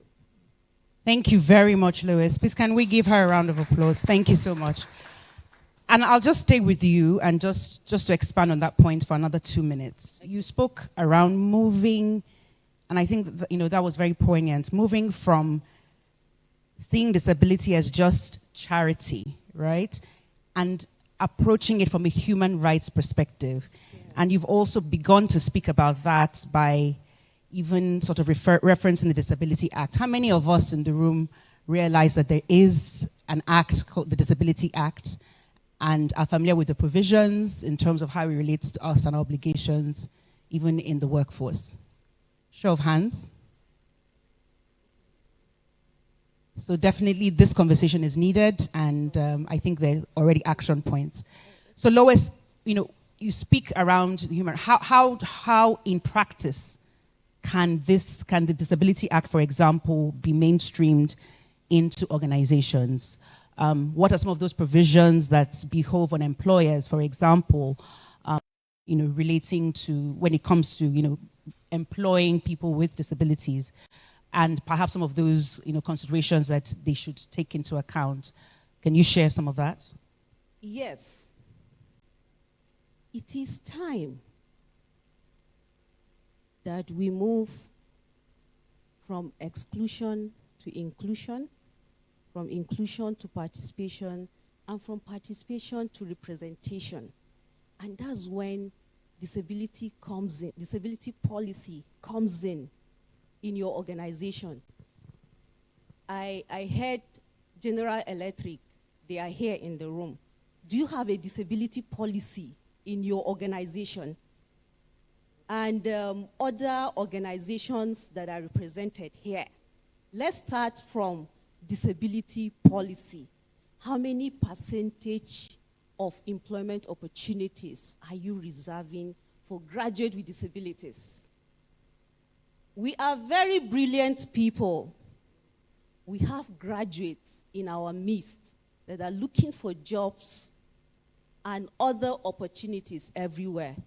How many have you engaged? How many have you employed? How many have you enabled? The 3 E's: engagement, enablement, and employment. Are you practicing the 3 E's? And when it comes to the implementation of the Disability Act, we need to collaborate. SDG Goal 17 talks about partnerships. And I'm proud of what British Council are doing. We need to collaborate with all the duty bearers. National Assembly should set up a committee to follow up on the implementation strategies for the Act. National Commission for Persons with Disabilities also needs to come up with a strategy plan on how this Act will be implemented. I'm proud from the entrance to this place, I was not assisted. I came in independently. Yes, this is what we want to see when it comes to Article 9 of the United Nations Convention on the Rights of Persons with Disabilities on accessibility. We need access to infrastructures, to information, communications, and technology. And that was why when she asked me the second question, I started by saying we need to move from inclusion to participation and from participation to representation. We need those percentage to reflect in the work we do on our day-to-day lives of living. So before I drop this mic, I want to ask a question for all of us. Are you a thinker? Are you an implementer? Or are you a funder? British Council is a funder. Grace Jerry and others are implementers. How many organizations like British Council are funding Inclusive Friends Organization, Association, Network of Women with Disabilities? My friend Toby Loba's organization, Let's Cerebral, and our member of the Board of Trustees. I cannot call names. How many are you funding? And who are the thinkers? Who are the implementers? Thank you. Leave you with these 3 words. Thank you. Thank you, Lois. Thank you very much. Powerful. So, Dolapo, I'm coming to you, and it's always a pleasure to hear you speak. And you do so expertly, articulately, and might I add, graciously. You give so much grace to many of us who remain ignorant to some of the challenges that you face and people within your community face. You sit in a unique position of being a person with a disability, and you identify as visually impaired. I'd like to ask you about the language of disability and why it is important that those of us who do not immediately present as living with a disability get that language right, and what is the role of language, in naming and framing, really, in terms of, our approach to care, as some of which Lois has alluded to, our approach to care, provision, and enablement. Why is language important in the first place? Thank you so much, Fabia. Thank you, British Council. Thank you, my esteemed co-discussants. Why is language important? How did all of us feel at the end of the spoken word that we heard today? I mean, I think I heard Eddie say something like she felt like she was about to fly, right? That's the power of words. So if we even start there, as a person who identifies as a blind lady, and for anyone who's curious, you're thinking, but she has glasses on, right? Who's curious about that? But I am exhibiting my right of choice. I could have chosen to wear dark shades. Would you be more comfortable that, okay, yeah, she's truly blind because the shades are Stevie Wonder style, right? But I've chosen to wear clear glasses because I've been wearing glasses since I was 10, right? And I lost, my journey to tangibly losing sight started in 2007. It was glaucoma. It didn't matter that I was in an a multinational expatriate level job with a platinum health cover. What's the use of the health cover when nobody's testing your eye pressures? So this is an opportunity to please say, for every time we do our annual tests, when you are checking you're reading the alphabet, which was that was the only thing they did for me since I was 10. Please make sure your pressures are checked. You can be sure, if I had known, of course I will ask, but I did not know. And so losing sight due to not managing your interocular pressures is preventable by early detection. Now we've gotten that out of the way, and the curiosity is done about, but she's wearing glasses. And the thick ones that she always used to have, right? Okay, so this is how I choose to present myself and to identify. So now, if I am now working with you, and you insist that you need me to look like what you think a blind person should look like, before we can now even get to the meat of why we're even interacting together. Those are the kind of constraints and barriers and mindset battles we deal with every day. As a person with an impairment, why do I look like a blind lady? Come on, yes, no, yes, no. It took yes or no. Please be comfortable, it's fine. Do I look like I'm about to sue you or bite you? So let's have this conversation. So you see, this is part of it. It is that we are so deeply, we are unsure. We don't want to offend.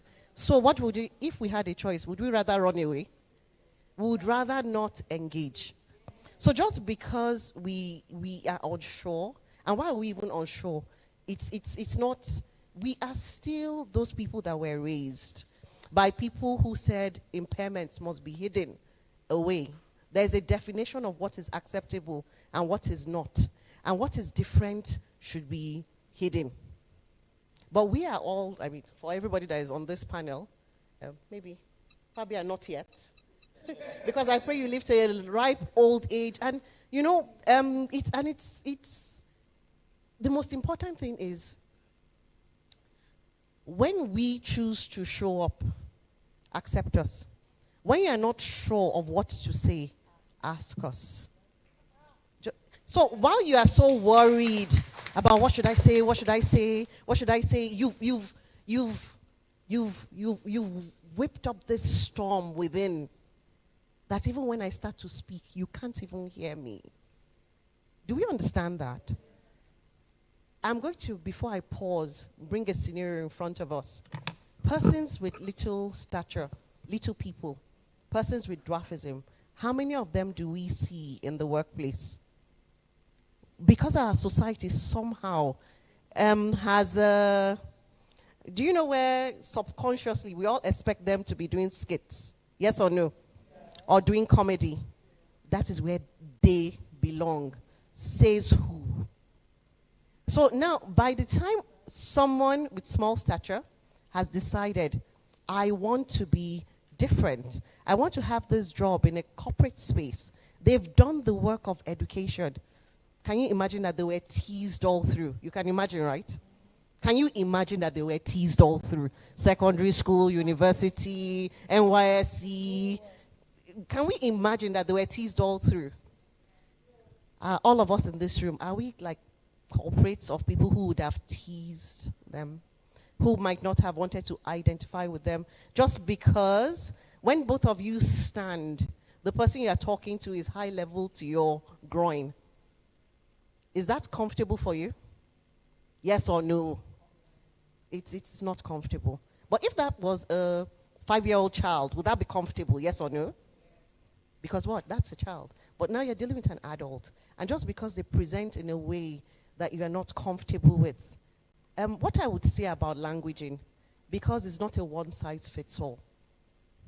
I identify as blind. And I have people who immediately correct me that, don't say that. And I'm like, is it your identity? I understand it's well-intentioned. So in the space of languaging, the perfect guide is whoever you're going to interact with. Ask them, how would you want me to address you? When I refer to you, because of course you refer to, I mean, even all of us, by the time we go home, you would say, that lady. And then you now pause because you don't want to say that blind lady on the panel. Please feel free to say it. It doesn't make me less, does it? Do you think it makes it? Does it make me less? No. So we need you in the audience who is so worried. And you get so worked up that in the end, I beg last, it is better not to engage. Please don't. The learning point today is ask us. For us to show up, I mean, we got dressed from home, we've done the work, we've shown up. Believe me, we are ready to engage. We are ready to support you. Understand that we are diversity is present in all of us. Yes, somebody else might want to be called blind, another visually impaired. One might want to wear dark shades, another might want to wear clear, whatever. Another might want to leave their face bare. Accept us. Discuss with us. Thank you. We will tell you how to address us. Thank you. Like I said, articulately put, always articulately put. Nothing to summarize there. Okay, so let me come to Razak. Hi, Razak. Hi, can you hear me, Fabia? Yes, I can. Thank you. I can hear you loud and clear. Thanks for joining the conversation. It's great to have you. Just wanted to speak to you about your experience, working as a development economist and disability inclusion specialist. You've had the opportunity of working with organizations like Unilever, Access Bank, Standard Chartered, MTN, and you name them, primarily to mainstream disability inclusion into their sustainability, diversity, and inclusion policies. So in your opinion and experience, what kinds of strategies and initiatives should companies be adopting to promote greater inclusion? Can you hear me? All right, thank you very much for this. Yes, I heard you clearly. Can you hear me as well? Yes. I hear you clearly. Can you hear me as well? Yes, we can. Just to be sure. Yes, we can. I cannot. Perhaps. Okay. Fabia, can you hear me? Just say hi. Yes. Yes, we can hear you. Can you hear me?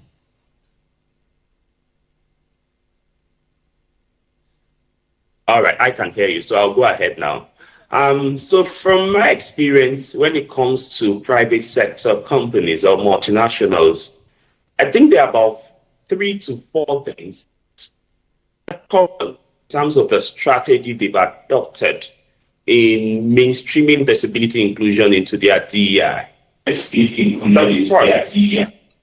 is around leadership commitment. And it's topic when organizations, leaders, and I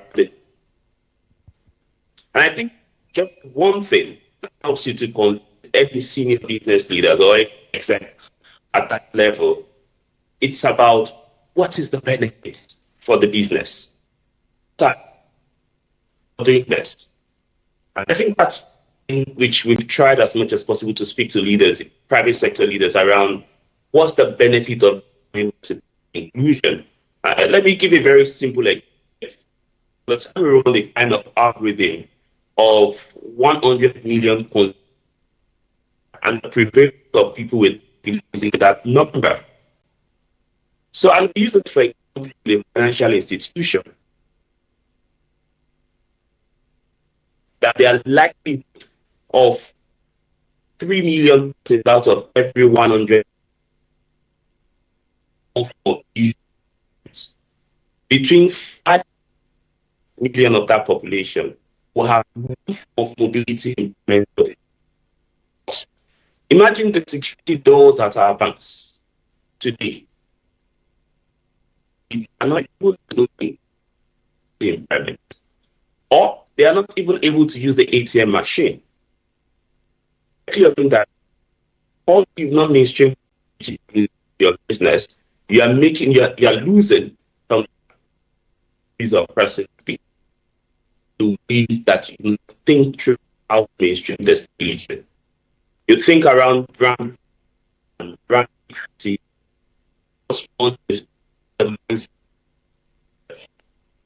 Leadership coming first. Government is solution. Hi, Razak.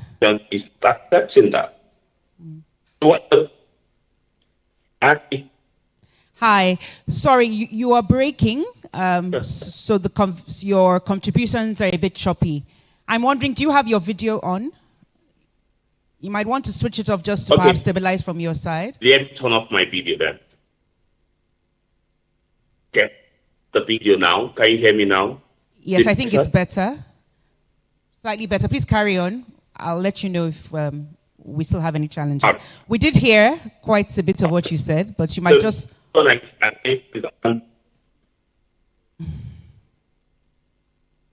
Yeah, I'll just recap it.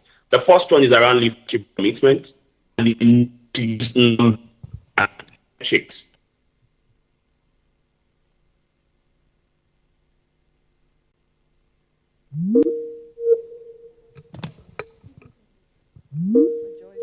Yeah. Okay, so we'll come back to Razak. Please, if someone could kindly communicate with him so he knows that he's actually sort of offline and we've struggled to hear him. But some of the things, a couple of the points that I think he made is really making the case of the benefit to the business. It feels a bit contraindicative when you think around Lois's perspective around human rights, right? I really should be approaching this from it is a human right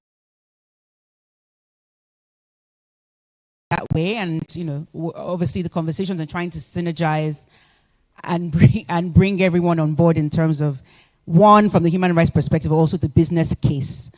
So he made that point quite strongly. In approaching business and the advocacy, we should make the business case for inclusion, as we do when we talk about women's leadership generally, right? And then he talked about commitment, and I think I heard that just before he signed off. Hopefully we can get him back. If we could also perhaps suggest that he can chat in some of the points, and maybe that can be read out, worst case scenario. Okay, so let me come to Toby. Hi, Toby. Powerhouse.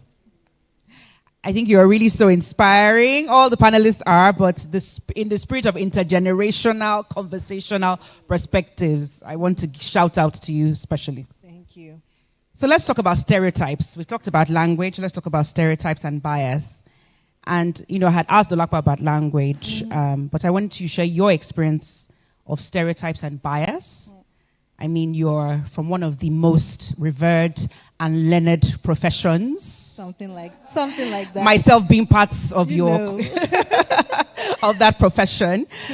Please speak about how, your experience and how you have, overcome challenges, how you have been challenged, first of all, and how these has affected you. All right. Thank you so much, Fabia. And thank you so much for the British Council for having me. So let's talk about stereotypes. And so when we say stereotypes, what does that mean? basically, a stereotype is just an assumption that you've made about a person or a group of people. If you grew up in Nigeria, you probably heard the stereotypes about Ijebu people being stingy. So if you grew up anywhere in the Southwest, you heard that stereotype from when you were a child. Whether or not you ever experienced it, you just heard it. And that stereotype carries, right? The next time somebody hears you are from Ijebu, the next thing they say is, oh, are you stingy? And that's the power of stereotype, right? And for someone who lives with a disability that was, what's the word I'm looking for? That was erased for a very long time, especially in the Nigerian disability community. You see, I remember when we were working on, and Lois would remember this, when we were working on the Vision 2020 committee, remember how nobody ever mentioned cerebral palsy and they would just say, oh, you go to physical disability. Because somehow, it didn't count. And that had been, and at this point, I was a graduate.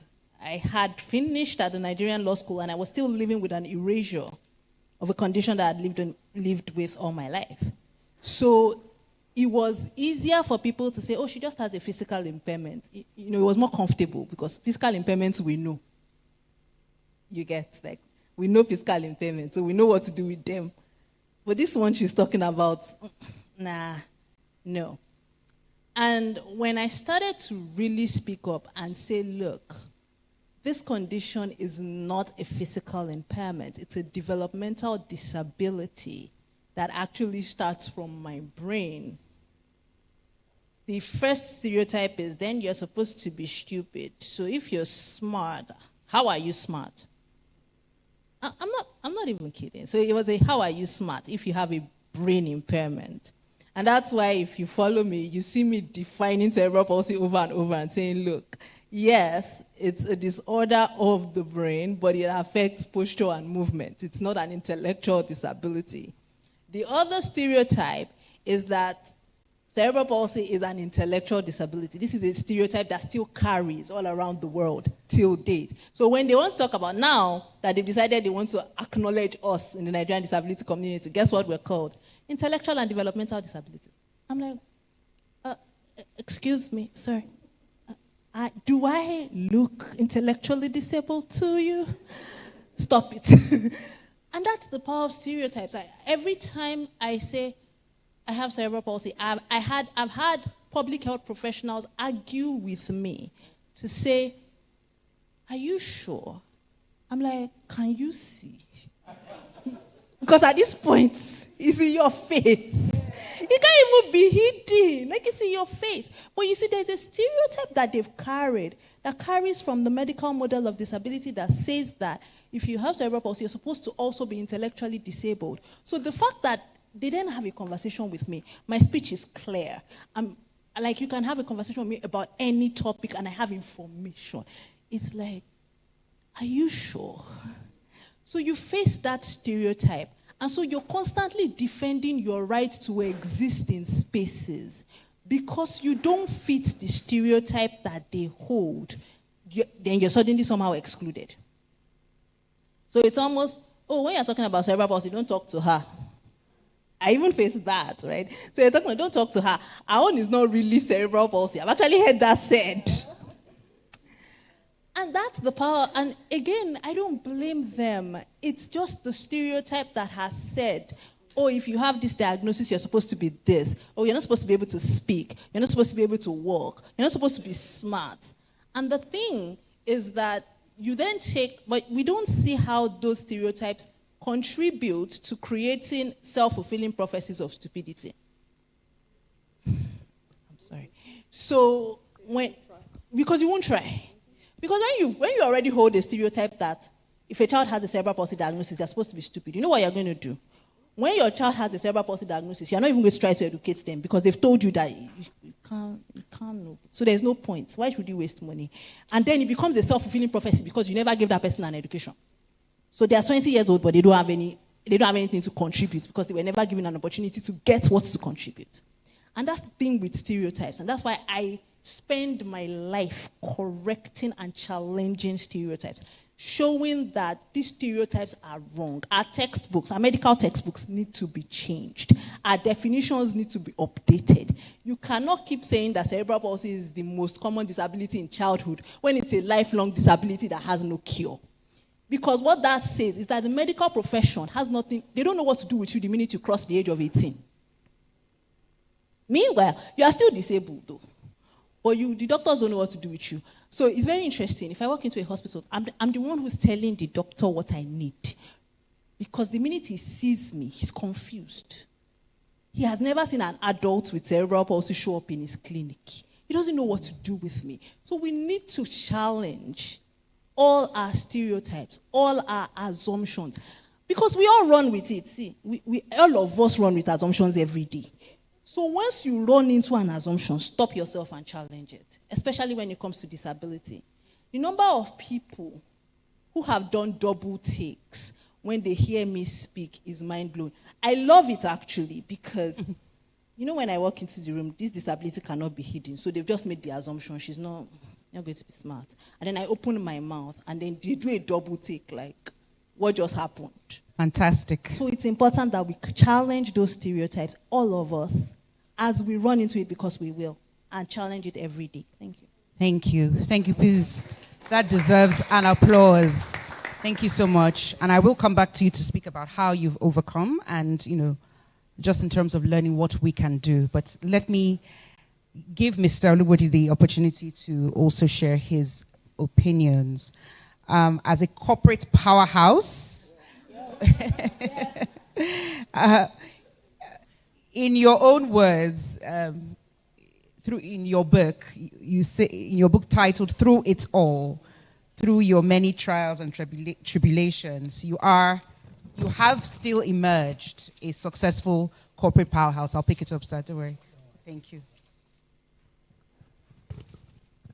Can you share with us briefly what some of these challenges that you have had to overcome? All right. Thank you so much. So nice to be here. The only man sitting in the midst of women. Yes. You said what? Thank you so much. So thank you so much, British Council, and then When Women Win. So nice to be here. My challenges. Of course, I had polio when I was age 2. I'll be 59 this year. So I've lived with it for 57 years. And just like what my darling sisters have been talking about, even in parenting, we get it wrong. You understand? Once you have a child that has disability, something tells you you already have someone that is, you have a liability.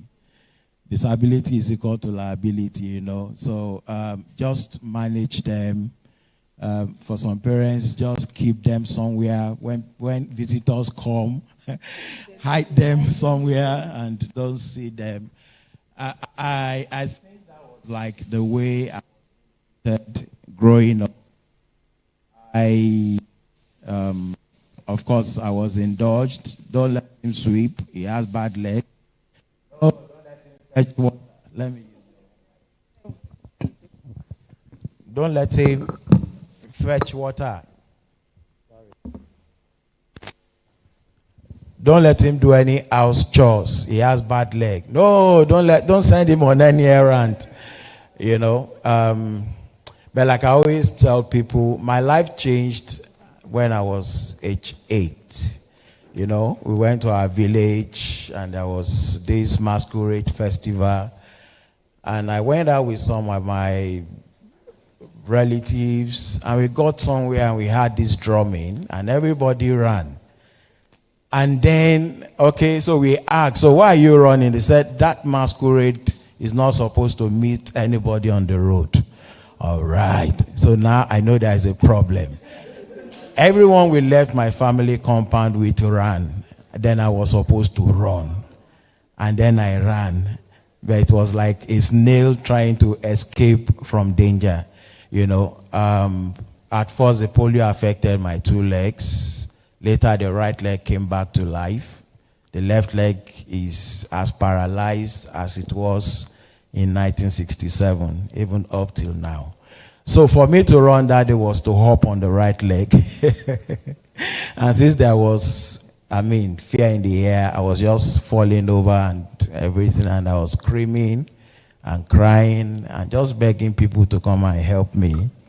Of course, nobody came that day. I was heartbroken. And that day I told myself, I'm not going to depend on people in life again. I was so young. I'm not going to trust people. I'm not going to put my life in the hands of people so that they can help me. I'm going to make it in life. I will do everything to become what I think I should become in life. Sincerely speaking, that was age 8. I can remember that day just as if it was yesterday. You know, from that day going forward, don't tell me you cannot. Kola, don't sweep. You have bad leg. Let me sweep. Because the day will come, I will need you to help me sweep. And you say, I cannot. So I started doing what they told me I could not do. You know, don't fetch water. Let me fetch. You know, of course, then I don't put on this brace. I'll put the bucket on my head and I walk like this. And by the time I get home, like full bucket is now 1/4. But you know, I always feel proud. I say, yes, I fetched water. You know, so the candle spirit just was leading me on in life. Once you just say, oh, you have disability, you cannot. Something in me will just stand up and say, oh, now I will prove that I can. And that was the way I went on. I remembered. I want to move you on to your next. The next, okay. Okay. So that's actually very important. It deserves a round of applause. The can-do spirit. Right? You could easily have allowed yourself to be indulged, but you took that decision, you know, to fight on. So now I want to talk more from the professional side and professional angle. As the pioneer of the background check industry, with many accolades to your name, from an employer perspective, because you are an employer of labor, but you're also a data and information expert.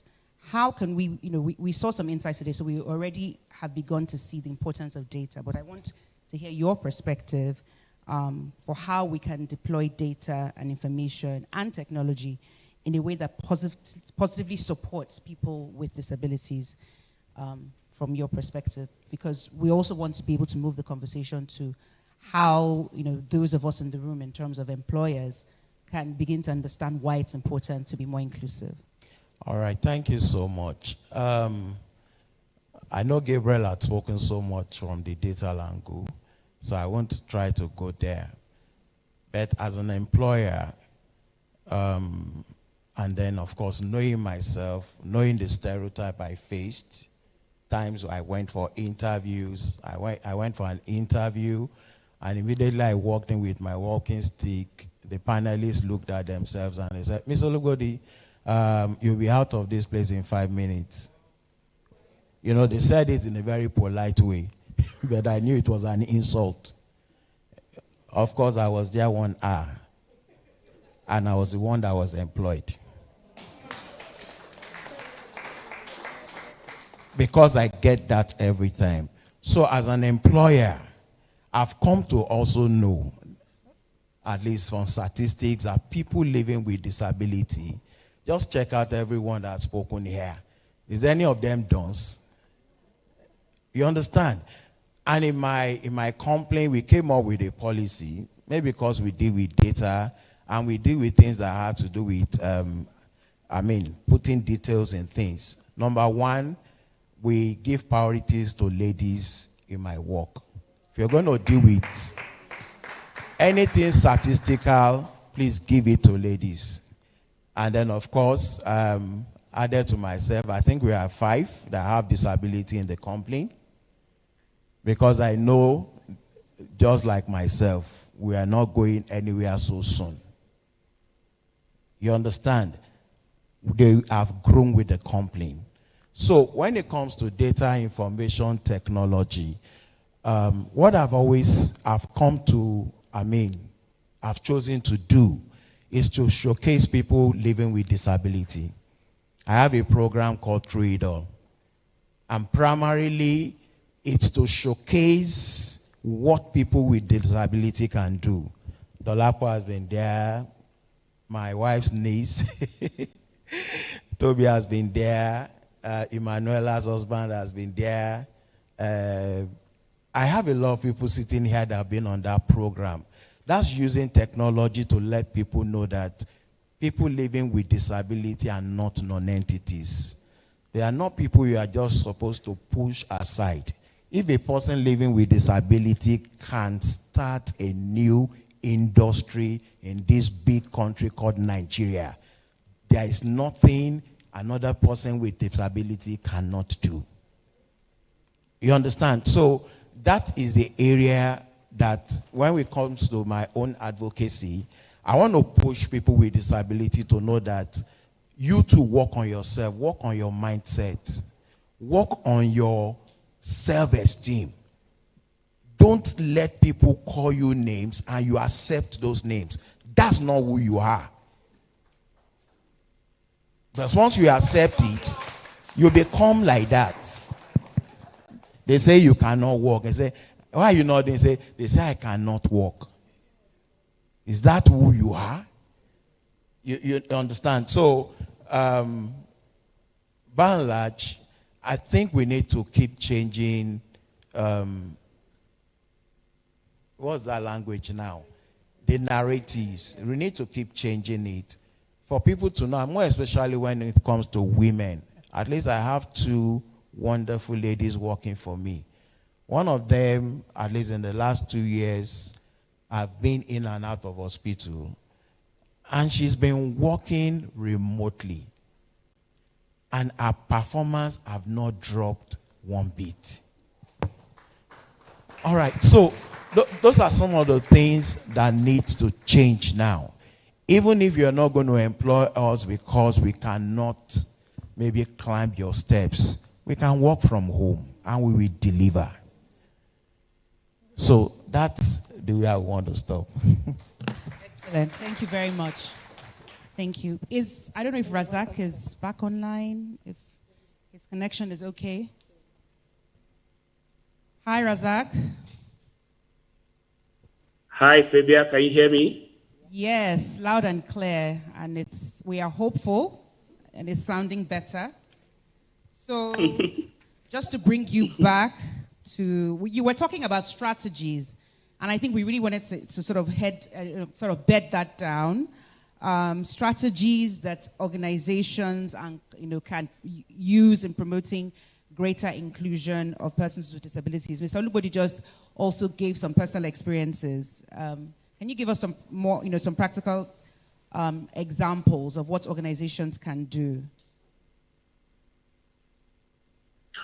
All right, thank you very much. So the first step for every organization to mainstream disability inclusion is to benchmark where are we. And a simple way to doing that is running a bit of what we call a disability audit. Auditing your premises, auditing your HR policies, auditing your communication and ICT infrastructures and policies, as well as auditing and engaging people's knowledge. I think there are tools that does that, and probably we'll put these links that people can, British Council can send it out. ILO has developed a tool to that effect, which is like a self-assessment. An organization can use that online tool to generate it. I think I'll work with ILO on that tool. The second bit to it is the training, cultural transformation. Regardless of across many countries where we've seen this, even when the audit, what is common to many companies is that their staff don't have the culture. They don't understand how to relate or engage with people with disabilities. So what we've tried to do is to say, how do you build the disability confidence of your employees? And that can be done through training. And the best thing we advise companies, and most of these companies that are doing this, is induction. They start putting disability inclusion as part of the induction process when you are coming into the organization. And for those who are already existing in the organization, they kind of ensure people can take trainings on disability inclusion. The third step, you can't do this without learning directly from people with disability. So every organization that I've seen who are doing this, it's not just by saying we want to be more inclusive. You need to learn directly. So simple steps. Start by engaging people with disability, even if it is through graduate management training program, internship, job shadowing. Try to start from there. And with that, you then start having a direct understanding of what it means. Yeah, you've done an audit, which has given you a guide, step-by-step guide of where you are, the weakness and the strength. You've done disability confidence training for your staff. Then the next step is to start learning from the persons with disability. The fourth thing, set a KPI. Who is that senior executives who will be overseeing the issue of disability inclusion across your policies, across your customer care, across your supply chain? Yeah, somebody must be responsible among the senior executives who is able to see and measure the KPI of staff with disabilities and to be able to know what do they need to be able to work better within your organization. The last but not the least option, which is also important, set up an employee resource group. Yeah, when you have opportunity to have few persons with disability in your organization, set up an employee resource group. Let that persons with disability who are in your organization come together and provide options of what they think or how they think the organization can do better. We've seen organizations setting up employee resource group on gender, on safeguarding, on sexual harassment. You can do something similar for on disability. And it's not necessarily it should be people with disability alone. You can have what we call disability ally. Finally, peer learning is very, very important. Every organization will be a different journey in their stage when it comes to disability inclusion. But how do we learn from one another? Luckily, and happy to say this, we have what we call the Nigerian Business and Disability Network in Nigeria. I know I convened that initially, and we've been able to extend that across several countries in Africa. And what the network does is company coming together to say, what are you doing? What can I learn from you? What do we need to do together to change the narrative? The one in Nigeria I know is currently chaired by Access Bank, and I know members including Standard Chartered, MTN, Guinness, and the likes are there. So what is important is also to be a part of such network. It's owned by employers, so it's not a civil society network. It's led by private sector. Finding yourself in that space as a private sector employer is very, very fundamental. And what I would say in terms of if we need to move forward and if we need to mainstream disability in the way we do the work, is that we should not see disability from the whole archive of disability and disability. I think we have to leave a bit from that because we are not in the 19th or 20th, we are in the 21st century. We're talking about productivity here. Yeah, and if we replace that ability with productivity and they start thinking, what do I need to do to make employees in my company who have disability to be more productive? What do I need to do? Can I change my perception of people, not just to see people with disability as people who have abilities, but people who can add value and who could be productive within the workspace? I think that is going to be the game changer for every organization as long as we want to start shifting the paradigm to be more inclusive around persons with disability. Back to you, Fabia. Thank you. Thank you so much, Razak. That was amazing. Great insights. And I just wanted to ask you a last question, and then I'll come to the rest of the panelists and take your sort of final wrap-up statements. I see my timekeeper, but we did lose some time really with all the internet challenges, and we started the roundtable, so I think we can take our time back. This is very important. These are important conversations, and it's great to hear from the panelists, right?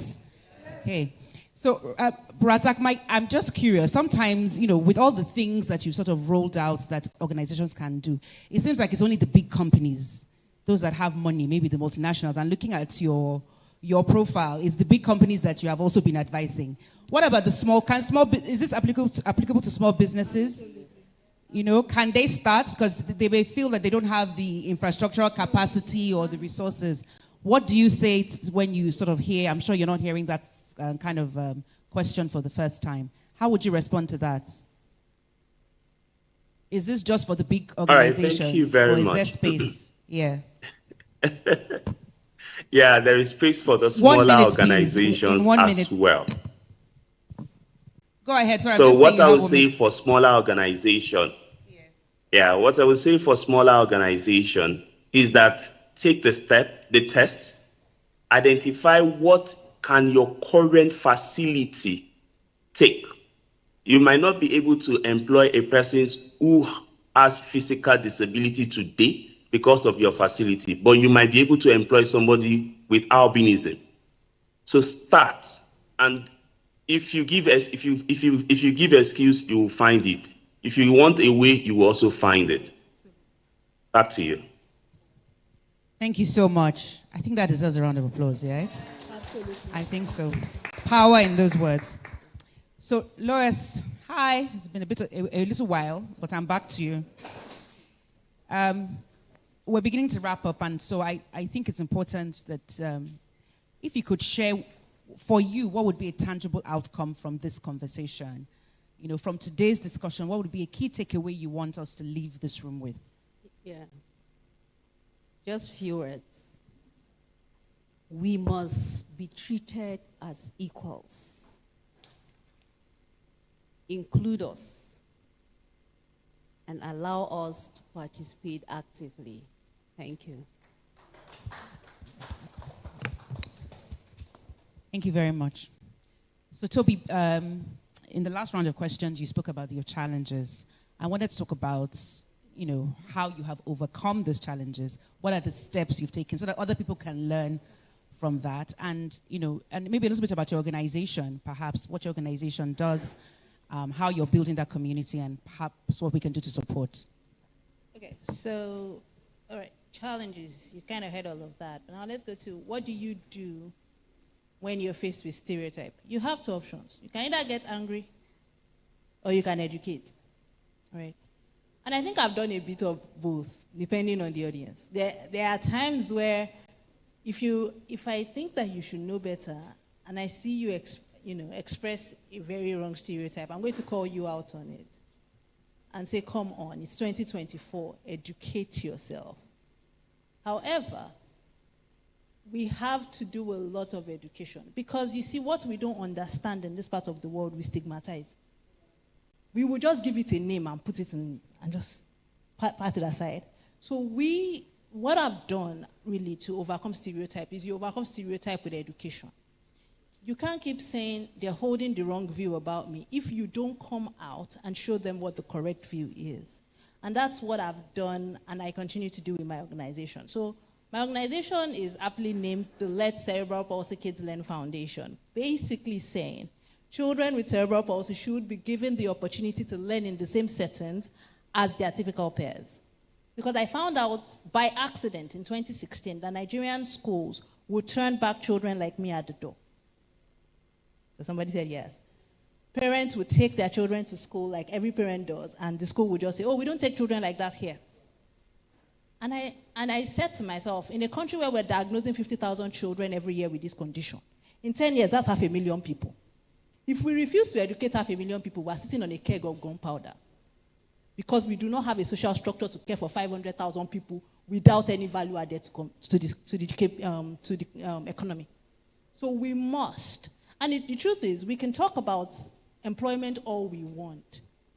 For businesses, it is about the bottom line. So no business, no matter how nice they want to be, will employ somebody with a disability that does not qualify. So if we do not mainstream education, these organizations that we are making very conscious of disability will run out of people to employ.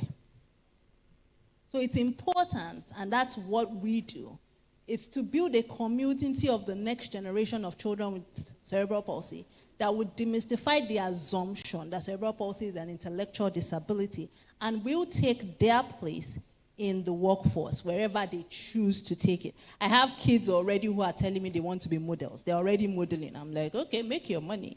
I have kids who are telling me I want to be pilots. Have at it. Somebody's telling me I want to be a medical doctor. Please enjoy. I'm not saying everybody needs to become a lawyer, but you must be given the opportunity to chase whatever you want to chase, and on your own terms and in your own way. And like Razak said, if we want to find an excuse, we will find it. If we want to find a way, we will.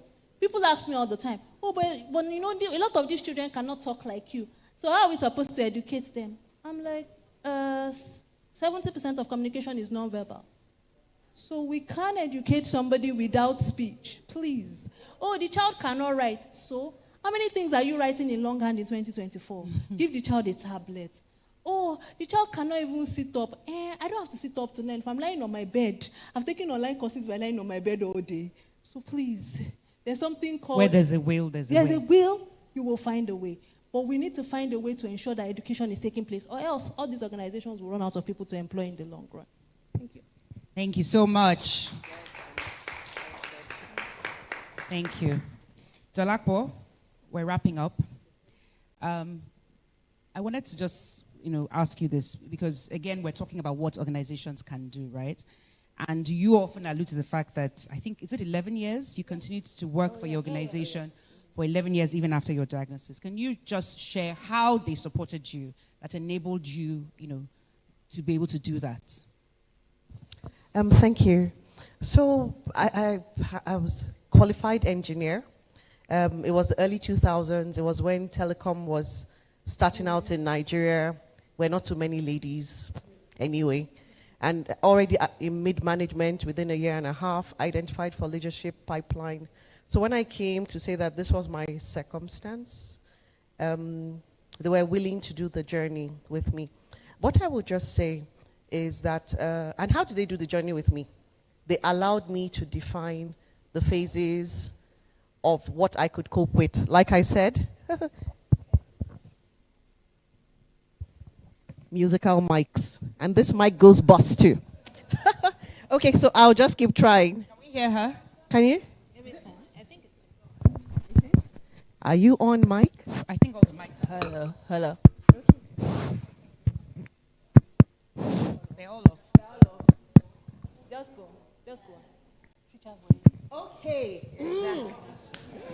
Easier This is what we do because we're educating all the time. Yeah, I said easier teacher. So, This is okay. For the benefit of... Okay.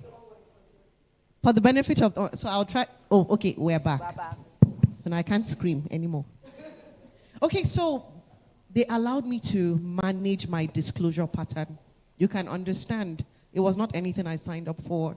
I was devastated, but being able to work and be in a space that rewarded performance was very helpful. So you can imagine that I immersed. In fact, I was almost manic in the way I chose to work.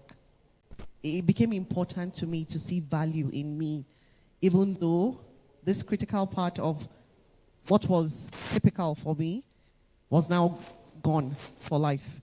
It was my family and friends that saw the other disoriented, angry, bitter, fearful side of me. But at work, I was one of the best professionals that you could find. So, of course, HR knew, my line manager knew, I was allowed to manage who else knew. Okay. So that was respectful of my journey, right? And then another thing, because I was already part of mid-management, I was already leading teams.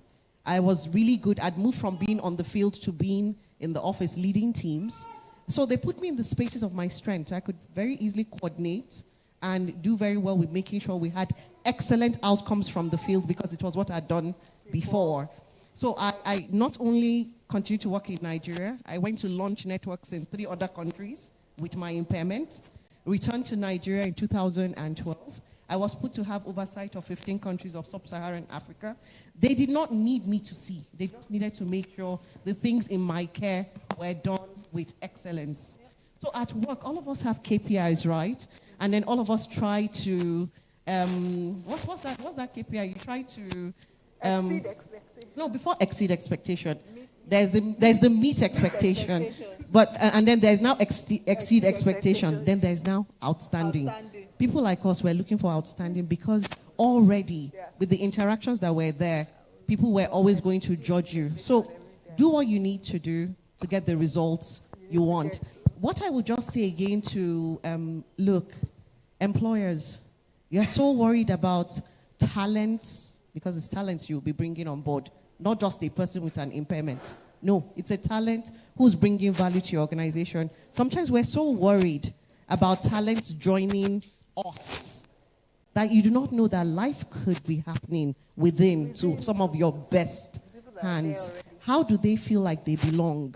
How do they feel safe to speak up so that they can continue to add value to your organization? And I think in the end, in the bottom line of where everyone is allowed to actively contribute in your space of strength. Isn't that why we have teams?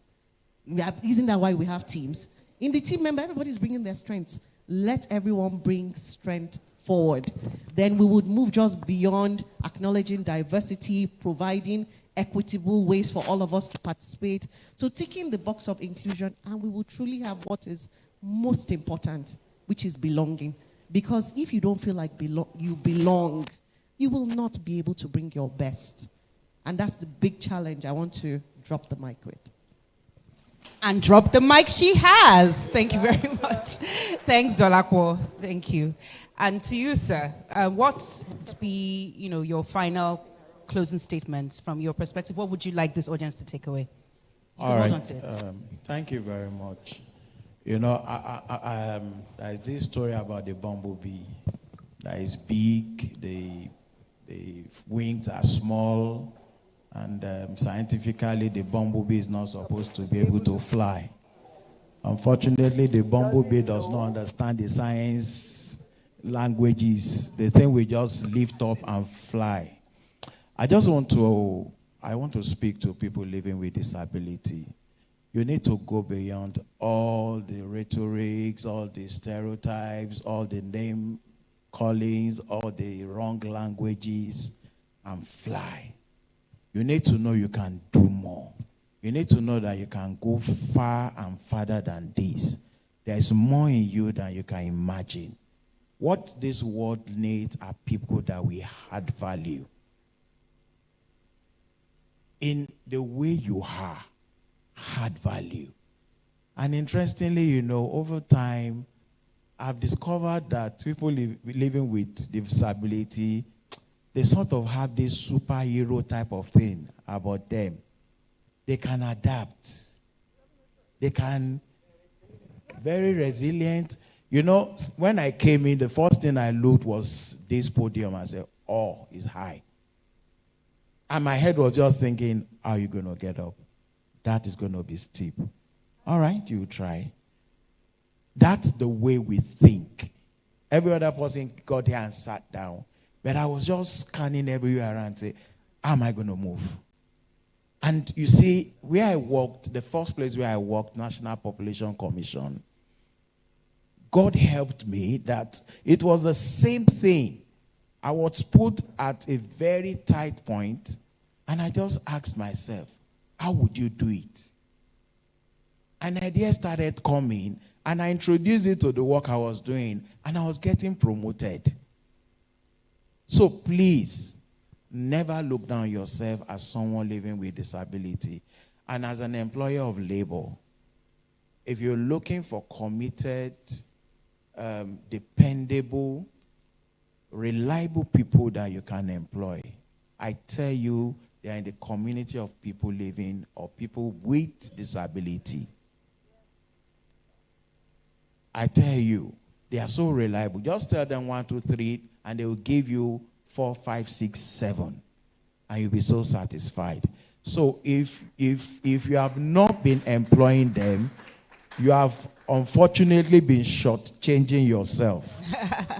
And lastly, in the lighter mood, we are in the season of Jakba.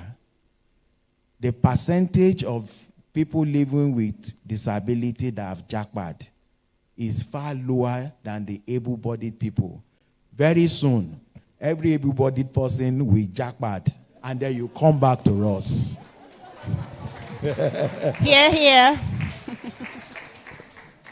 Thank you so much. Thank you. We've heard a lot, and I think it's not an exhaustive conversation, but we also want to give the opportunity to the audience to also ask the panelists some questions.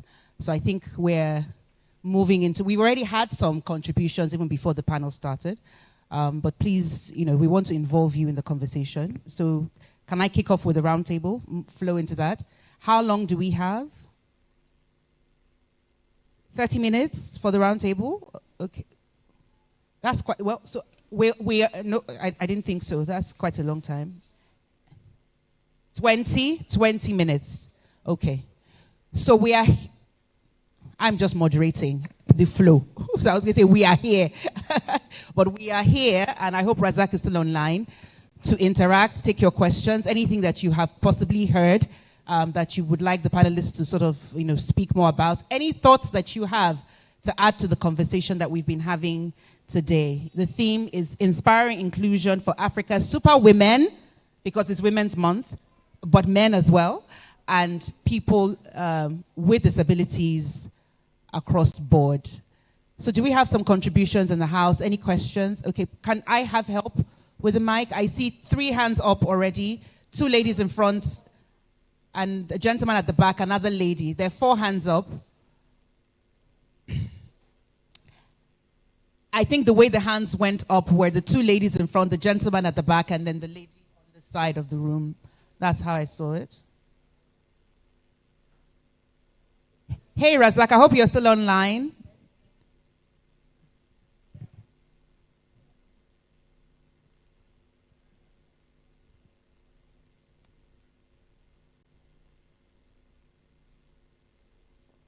You're not following my order. Sorry, there are 2 ladies in front here. Yes. Madam, okay, you could start with you, and then you come to the front. Okay, I'm so happy to be here this afternoon. My name is Fola Shade Salimono. I'm a broadcast journalist. I work with Lagos Television. I produce, I present programs. I am, to God's glory, the Assistant Director of Programs Department, Lagos Television. And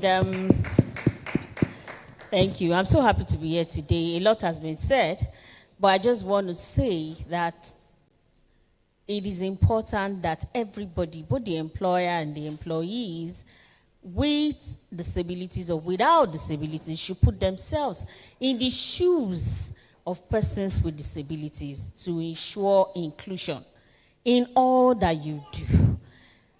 As an employer, it is important that you fish out persons with disabilities that are capable, that can do the job. Now, Razak said something about abilities and disabilities. We have to reframe it in this time and age. Now, everybody, we all do have one, we all have our potentials, we have our strengths and weaknesses, and it's important that we highlight, our strength, even as persons with disabilities, and see how that person can function to contribute to the growth and development of where he or she is. It is very important. Now, I don't have to be physically present in the office to do all that I need to do.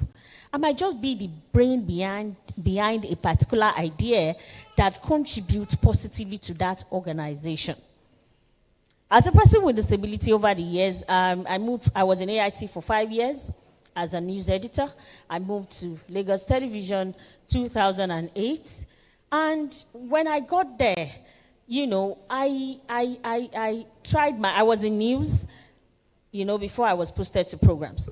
Now, my employers, because it is important you also speak out as a person with disability, you let them know what you can do and how you can do it and become effective. They discovered that I can do a lot of enlightenment about disability. I tell editors, I say, see, we no longer use that phrase, living with disability. It is persons with disability. Recognize the personality of that person and the functionality of that person. So you don't just give it a tag. So now, they recognize that fact that I'm good in documentaries, I have programs that I can do, promos and all that. So that is my strength, and I walk in that line to the glory of God. Now, as a person with disability, it is important that you voice out, you speak out, because most times your employer don't know how to even go about your matter. Sometimes they're afraid, sometimes it is ignorance, sometimes they just feel, oh, leave her alone, don't let us disturb her. We are going for a tour. It will take time before we pack up the wheelchair. It takes time. You talk about transport, you talk about movement, you talk about how to fix your wheelchair, maintain things, your medication, and blah, blah, blah. And there are co-mobilities too. You can be physically challenged and you are hypertensive. You can be physically challenged and you are working with some other ailments. So it is important to voice out. To God's glory, in Lagos Television today, we are one of the stations that started sign language, because I was one of those that pushed. Some people didn't believe in it. They feel, how are we going to go about it? We don't have the technology and all that. But today, we are one of the TV stations that, do sign language to carry our deaf community along. Sorry, I need you to wrap up, ma. Parking space is another thing. I need to give the opportunity to others. To other people. Thank you. So please, just put yourself in the shoe of that person and see how you can help and make things better, to have a better relationship. Thank you very much. Excellent contribution. Thank you so much. The lady in front, please. Thank you. Thank you. This is Grace again. First to commend the panelists. You guys are rock stars. Mind-blowing conversation. And to also extend our appreciation to British Council, I think we should sustain such conversations, because people would not read this in book. I'm telling you the fact. Even if you put a dollar bill in between this very beautiful report that would come out of this, some people might not even open it to read and know what to do. But when you hold conversations like this, they listen, they are taking notes, and it sticks. So they are going back to their places of work. They are, going back into the society to just go tell other people about it. So the more we hold forums like this, I think the better to quickly send these messages across. To mention also that, when we're looking at employability of the community of persons with disabilities, it's important that as little as the setup of a stage like this, the input of people with disabilities in it is very important. We recently worked on what is called the National Accessibility Standard. And the National Accessibility Standard has dimensions, has measurements, has patterns, has different type of designs that you could think of how you modify your workspace to accommodate a person with disability. There's nothing wrong with either checking on our websites or reaching out to find out, are these things available? We're trying to build a stage. We're trying to modify our workspace. Do we have an accessibility standard that we can use? This tool was developed by persons with disabilities, for persons with disabilities, for organizations like yours. So it's important that you consult. Secondly, when you talk about technology in the workspace, if you are employing persons with disabilities, it's not just enough to tick the box to say, I have a person with disability working in my organization. Are there reasonable accommodation to make me as a person with disability function optimally? Those are the questions. And this accessibility standard also provides for that. There are tech organizations in Nigeria that you don't even have to go overseas to get consultation with. We have, Emanuela and her husband seated in the room who are tech gurus. You can leverage on people within the country, within your reach. These are people with disabilities, providing solutions for the community of persons with disabilities. You can work with such people. Like what you are looking for in Sokoto is right in your Sokoto.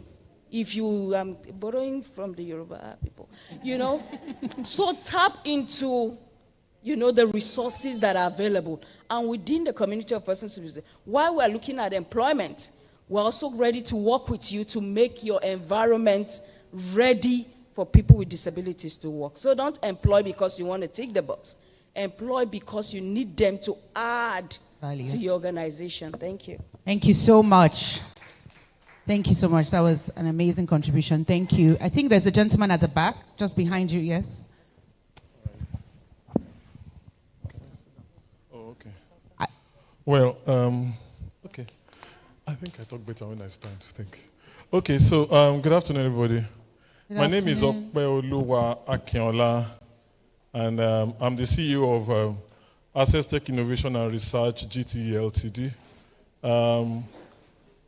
I think an assistive technology company, probably the only one that has an assistive technology experience center in Africa. And I have listened. I am actually a disability expert. I studied disability. I did disability studies up to master's level. And I'm a person with lived experience of disability. So all the conversation today has been entering me, and I've been digesting, and and I just want to add a few things to what has been discussed. The first thing, we talk about corporate organizations, but there's no organization that is not made of individuals. And Toby said something that we should not overlook, stereotypes. That's consciousness of bias. Every one of us must be conscious of our biases, even persons with disability. So when you see somebody, try and tell yourself, I don't have to judge this person. That's it. But apart from that, what I do in my life, I found out that women with disabilities are grossly disadvantaged right from childhood. Our culture, by culture, people don't want to spend as much money on a girl child as a male child educating the person. Now, when that girl now has a disability, it becomes a minus, because again, in certain parts of Nigeria, money is spent on girls because they believe that the more developed a girl is, the higher the bride price she will fetch. But when you see a girl with disability, you don't expect that she will get married, so the bride price issue doesn't come in. Anyway, so what we do is try and build the capacity of persons with disabilities in our organization. And currently, we are working on a project. We identified this issue of women with disabilities in the workplace. The reason why many women are not working is because they don't have capacity. And capacity is not just going to school for a person with disabilities. If I have a degree in mass communication as a person with disability, and I go into a radio station as a blind person, let's say, to edit the news, I don't know how to use a computer. It's going to be a problem, because I cannot share resources with my colleagues in the office. So for us, we are moving disability from that stage when we begin to assume that persons with disabilities have everything. You employ them. But how do you do it? So what our organization does, we do innovations and research around disability. We've done a lot of consulting. I think Razak mentioned a couple of organizations, and he will say we provided the technical expertise to ensure that those processes were done. And we are still doing it. But we are aware again, that the girls are disadvantaged. So please, let us think about education. How do girls get into school from the beginning? Because when they have education, that is the basics. Then we can build on that and give them the other competencies that will put them in the workplace productively. Thank you so much. Thank you. And thank you for the great work they're doing. I think we can only take probably one more contribution. And I believe your hand was up first. Sorry, there's a lady here in white. Please, indicate. Can the mic come to her? She's up. Who's with the mic? Actually, raised my own sense. No, sorry, she did first. You didn't say it. I didn't see it, I apologize, but this is the person who I saw. Okay. I think he did? Okay. Oh, I see. Okay, sorry, my view was obscured. No, it's okay. So that will be our last comment. There are others. Please, does the conversation continue? And I think there'll be networking, so please, find those who you want to address your question, your comment to. Or can we take more than one? Two? Okay. So it will be you next, madam, in white, and then we'll wrap up. Please limit your comment to 2 minutes, please. Thank you, sir. Everybody. Hello. Good afternoon, everybody. My name is Taiwo, the CEO of Disabled People Leadership Initiative. My boss is actually on the panel. That's Madam Lois. Coincidentally, we both contested in 2019, and I'm actually talking about women in leadership and workspace and politics, basically. And one thing I realize is During my electionary process in 2019, I realized that most women had conversations on the gender and the disability. And unfortunately, according to INEC data, we have just about less than 15% persons living with disability. So when you center your campaign on that, you have automatically shortchanged yourself.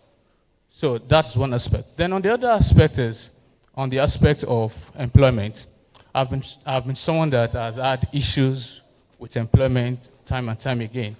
Unfortunately, even one of the most multinational banks denied me employment and lying rather than accepting that they were not going to accept me because of my disability based on the job description.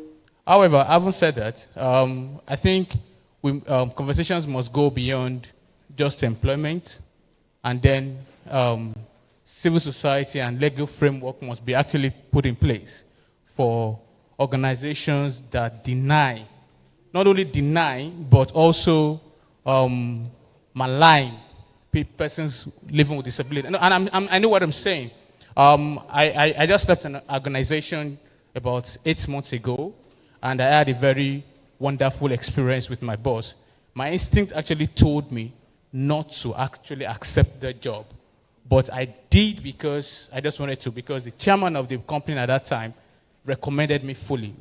I had to go through about 4 different interview process after the main interview by the MD, because he never trusted my capacity because I was a disabled person. And it actually and eventually turned out that it frustrated me and then allowed me to go. But that being said, I think there should be legal framework around this so that this conversation shouldn't just end in just talking. And finally, I realized that when women win, I think my humble opinion is, I think more of this should be more vocal, because I went through your social media pages and I saw very less engagement. And you guys are doing a lot of things here, and people need to hear it outside. Thank you.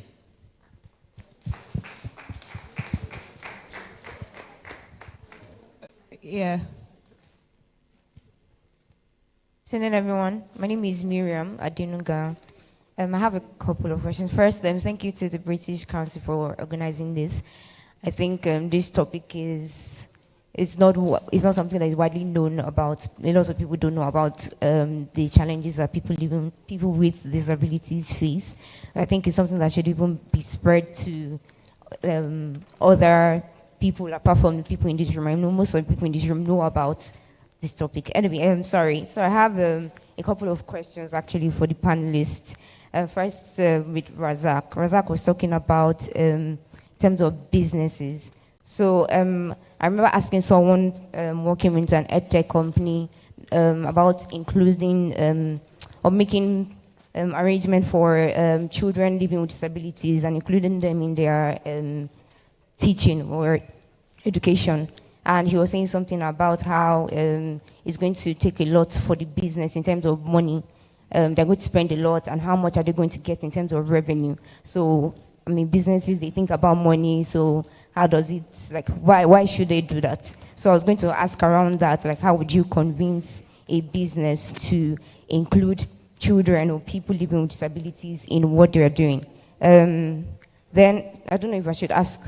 Yes, the second everything. one. Okay. Just 2 questions. Okay.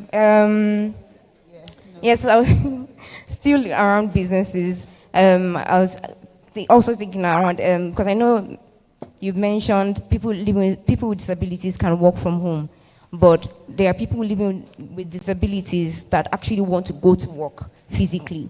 So in terms of, I think we shouldn't just limit them to work from home. How do we make workspaces accessible, and even the roads to get there, transport services, how should we make those things accessible for those, because people don't want to work from home all the time. And then I think that's fine. Thank you. So I don't know if Razak is still online. But then, yes, but I think Toby can respond. So I think making the business case for EdTech, and then there was, And then the second was general accessibility infrastructure, which we can all contribute to. On the EdTech side of things, if you ask them, they haven't done any research. They're telling you based on assumption. I work in education, and every single time you're talking to a school about inclusion, they'll tell you it's expensive. And when you ask them, list the cost, they can't. Because they've never checked what the costs are. They've just made an assumption. It goes back to the issue of stereotypes. They've just stereotyped it, and they're running with it. So the thing is this. You're going to tell them to show you what the cost is, and then you do a cost-benefit analysis. The truth is, when I'm working with businesses, I'm not talking about rights. I'm talking about, look, this is business case. This is money on the table that you're leaving. I tell schools, I say, look, there are over 1 million children with cerebral palsy that are looking for school admission today. If only half of them want to go to school, let's even say the other half, their parents have said these ones are business trust, so we're not educating them. Even if it's just half, that's money you are leaving on the table if you don't make those facilities available. And that's how you make a business case for the EdTech. You show them the money that's been left on the table, because 70% of the out-of-school children in Nigeria are children with disabilities. And that's a market they can tap into.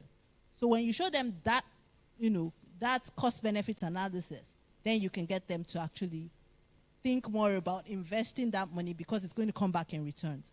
And then when you talk about people who don't want to work from home, who actually want to go into the office, it's about, and you are right, the issues are numerous. It's the access to even go get from your house to the office. First of all, where's the public infrastructure? I mean, Lagos State says they have BRTs, and BRTs are free for people with disabilities. However, how do I get from my house to the BRT bus stop? Right? Because, I have to get to the BRT bus stop to actually access the free BRT. So how do I get from my house, to that point? So those are the things that we need to think about. So what I've done is to always make sure that when I'm employing, especially when I'm thinking to employ someone with a disability, I check to make sure that they live in close proximity to the location of the office. Because I even don't want them to work fully remote. I understand the impact on your mental health when you can't leave your house. It's a different thing when you choose not to leave your house. But when you can't leave your house because the environment is not accessible to you, the impact on your mental health is terrible. So I usually think in terms of proximity when I'm employing, so that they don't have to cross too many hurdles to get to the physical location of the office. So that might be something that we might want to look into. And the truth is that people with disabilities are adaptable. We will figure it out. Don't worry about it. If I tell you I can do a job, look, if I tell you I can do a job, trust me, I read that JD from top to bottom 5 times. So if I tell you that I can do it, I'll figure out how to do it. Don't worry about how I'll get it. Thank you. I don't know if any of the panelists want to add anything. 1 minute. Yes. Maybe the thing to also add, and Tobias set it, conversations don't assume. There's already value, and that's why you're even having the conversation of onboarding, right? Ask them how they figure it, how they want it to be done. Mr. Kola alluded to that, about how he informed his organization. He arrived, he checked what they were doing, he provided suggestions of how he, with his impairment, will be able to deliver on whatever mandate he was doing over there, and they accommodated it. It's always going to be a conversation. Never assume, let people, again, I would also say that in reality, some of us, and I speak to my community, yes, we can bring some ideas that might not be, they might be excessive. Also have the conversation about how that's not doable now. And let's see what's the midway. Again, conversation, dialogue will always be the way. Thank you. And I think I can thank the audience now for your engagement, your participation, and your contributions. Thank you very much. They were very insightful. And thank you for staying the course. I'd like to thank my panelists. I was going to summarize. I hope someone was taking notes. I know it's been recorded. Should I attempt a summary or should I keep it moving? Attempt a summary, okay.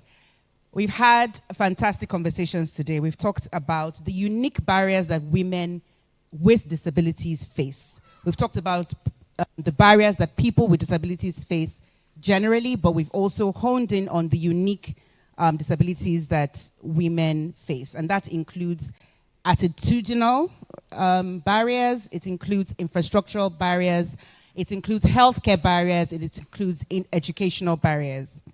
Lois spoke about moving from charity to a human rights-based approach. We also heard about the importance of making severally the business case, incorporating both the human rights approach as the basic framework, but making that business case the bottom line when it comes to businesses. Language, the language of inclusion is important, but the best way to get it right is to ask. In terms of taking actions, we have to be deliberate and intentional, especially in our hiring and our recruitment processes. I think Mr. Olubodi spoke about showcasing and spotlighting as one way of also sharing the stories of people with disabilities and what they have achieved and what they can do. We've learned in terms of policy about the Disability Act. A member of our audience contributed and shared with us the national accessibility standards. So there are quite a number of policies out there. We need to make a commitment to educate ourselves. Training, I think Razak mentioned in terms of what we can do as businesses, starting from the basis of a disability audit, training as well, and cultural transformations within our organizations, setting, and I think Dolapo confirmed this, having disability champions within our organizations, mainstreaming education, someone spoke about that, preparing even the community for opportunities, including upscaling them with things like technology to enable them be even more employable. Being ready to work with, when we do embark on that journey as organizations, be ready to work with the beneficiaries, and I apologize if that's not the right word, but be ready to work with them through the various phases of the journey. Make no assumptions. For employers, make less assumptions. For employees, speak out. There's more, but I'm sure... Well done. But I'm sure the British Council and WhenWomenWin will put a communique together and share the rest with all of us. The conversations continues. It's not exhaustive. But I want to thank my esteemed panelists, Lois, Toby, Dolapo, Kola, and of course Razak, for really sharing their insights with us today. It's been fantastic. I want to thank the British Council and WhenWomenWin for the opportunity and for this conversation. And it's been a delight and to really host this panel and to learn. Thank you all so much.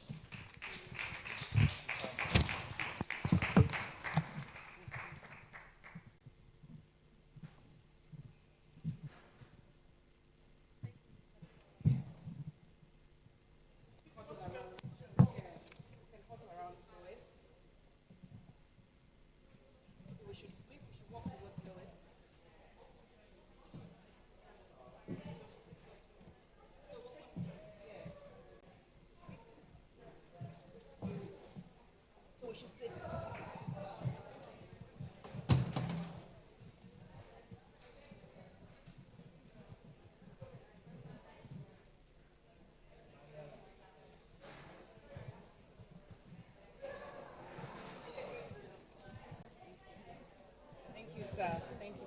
I've met Mr. Tunji from my friend in Kiru, who had in She used to work with him. Yes. So I know about your family. You are a powerful family. I think I should.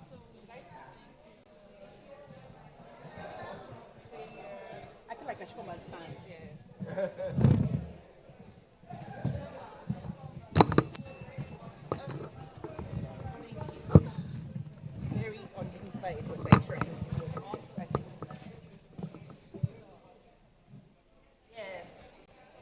Which of the cameras are we looking at? You?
So just to say thank you to everyone who made time to be here. But I think one thing important would also like to share. Hello.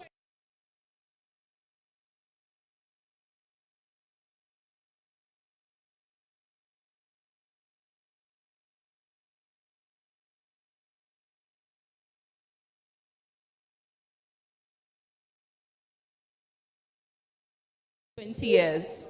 We've made some mistakes, we've learned, we've developed some resources, and we do have access to certain things that we're happy to share. One of the things that was mentioned was the need to collaborate and work together. So please, this is just the start of the conversation, and would like to ensure that what we've learned along the journey, we can also share with other people. That's what would make us accelerate progress in this area. But thank you, everyone, and it's great that everyone has already started talking to each other, but let it not end here. Thank you.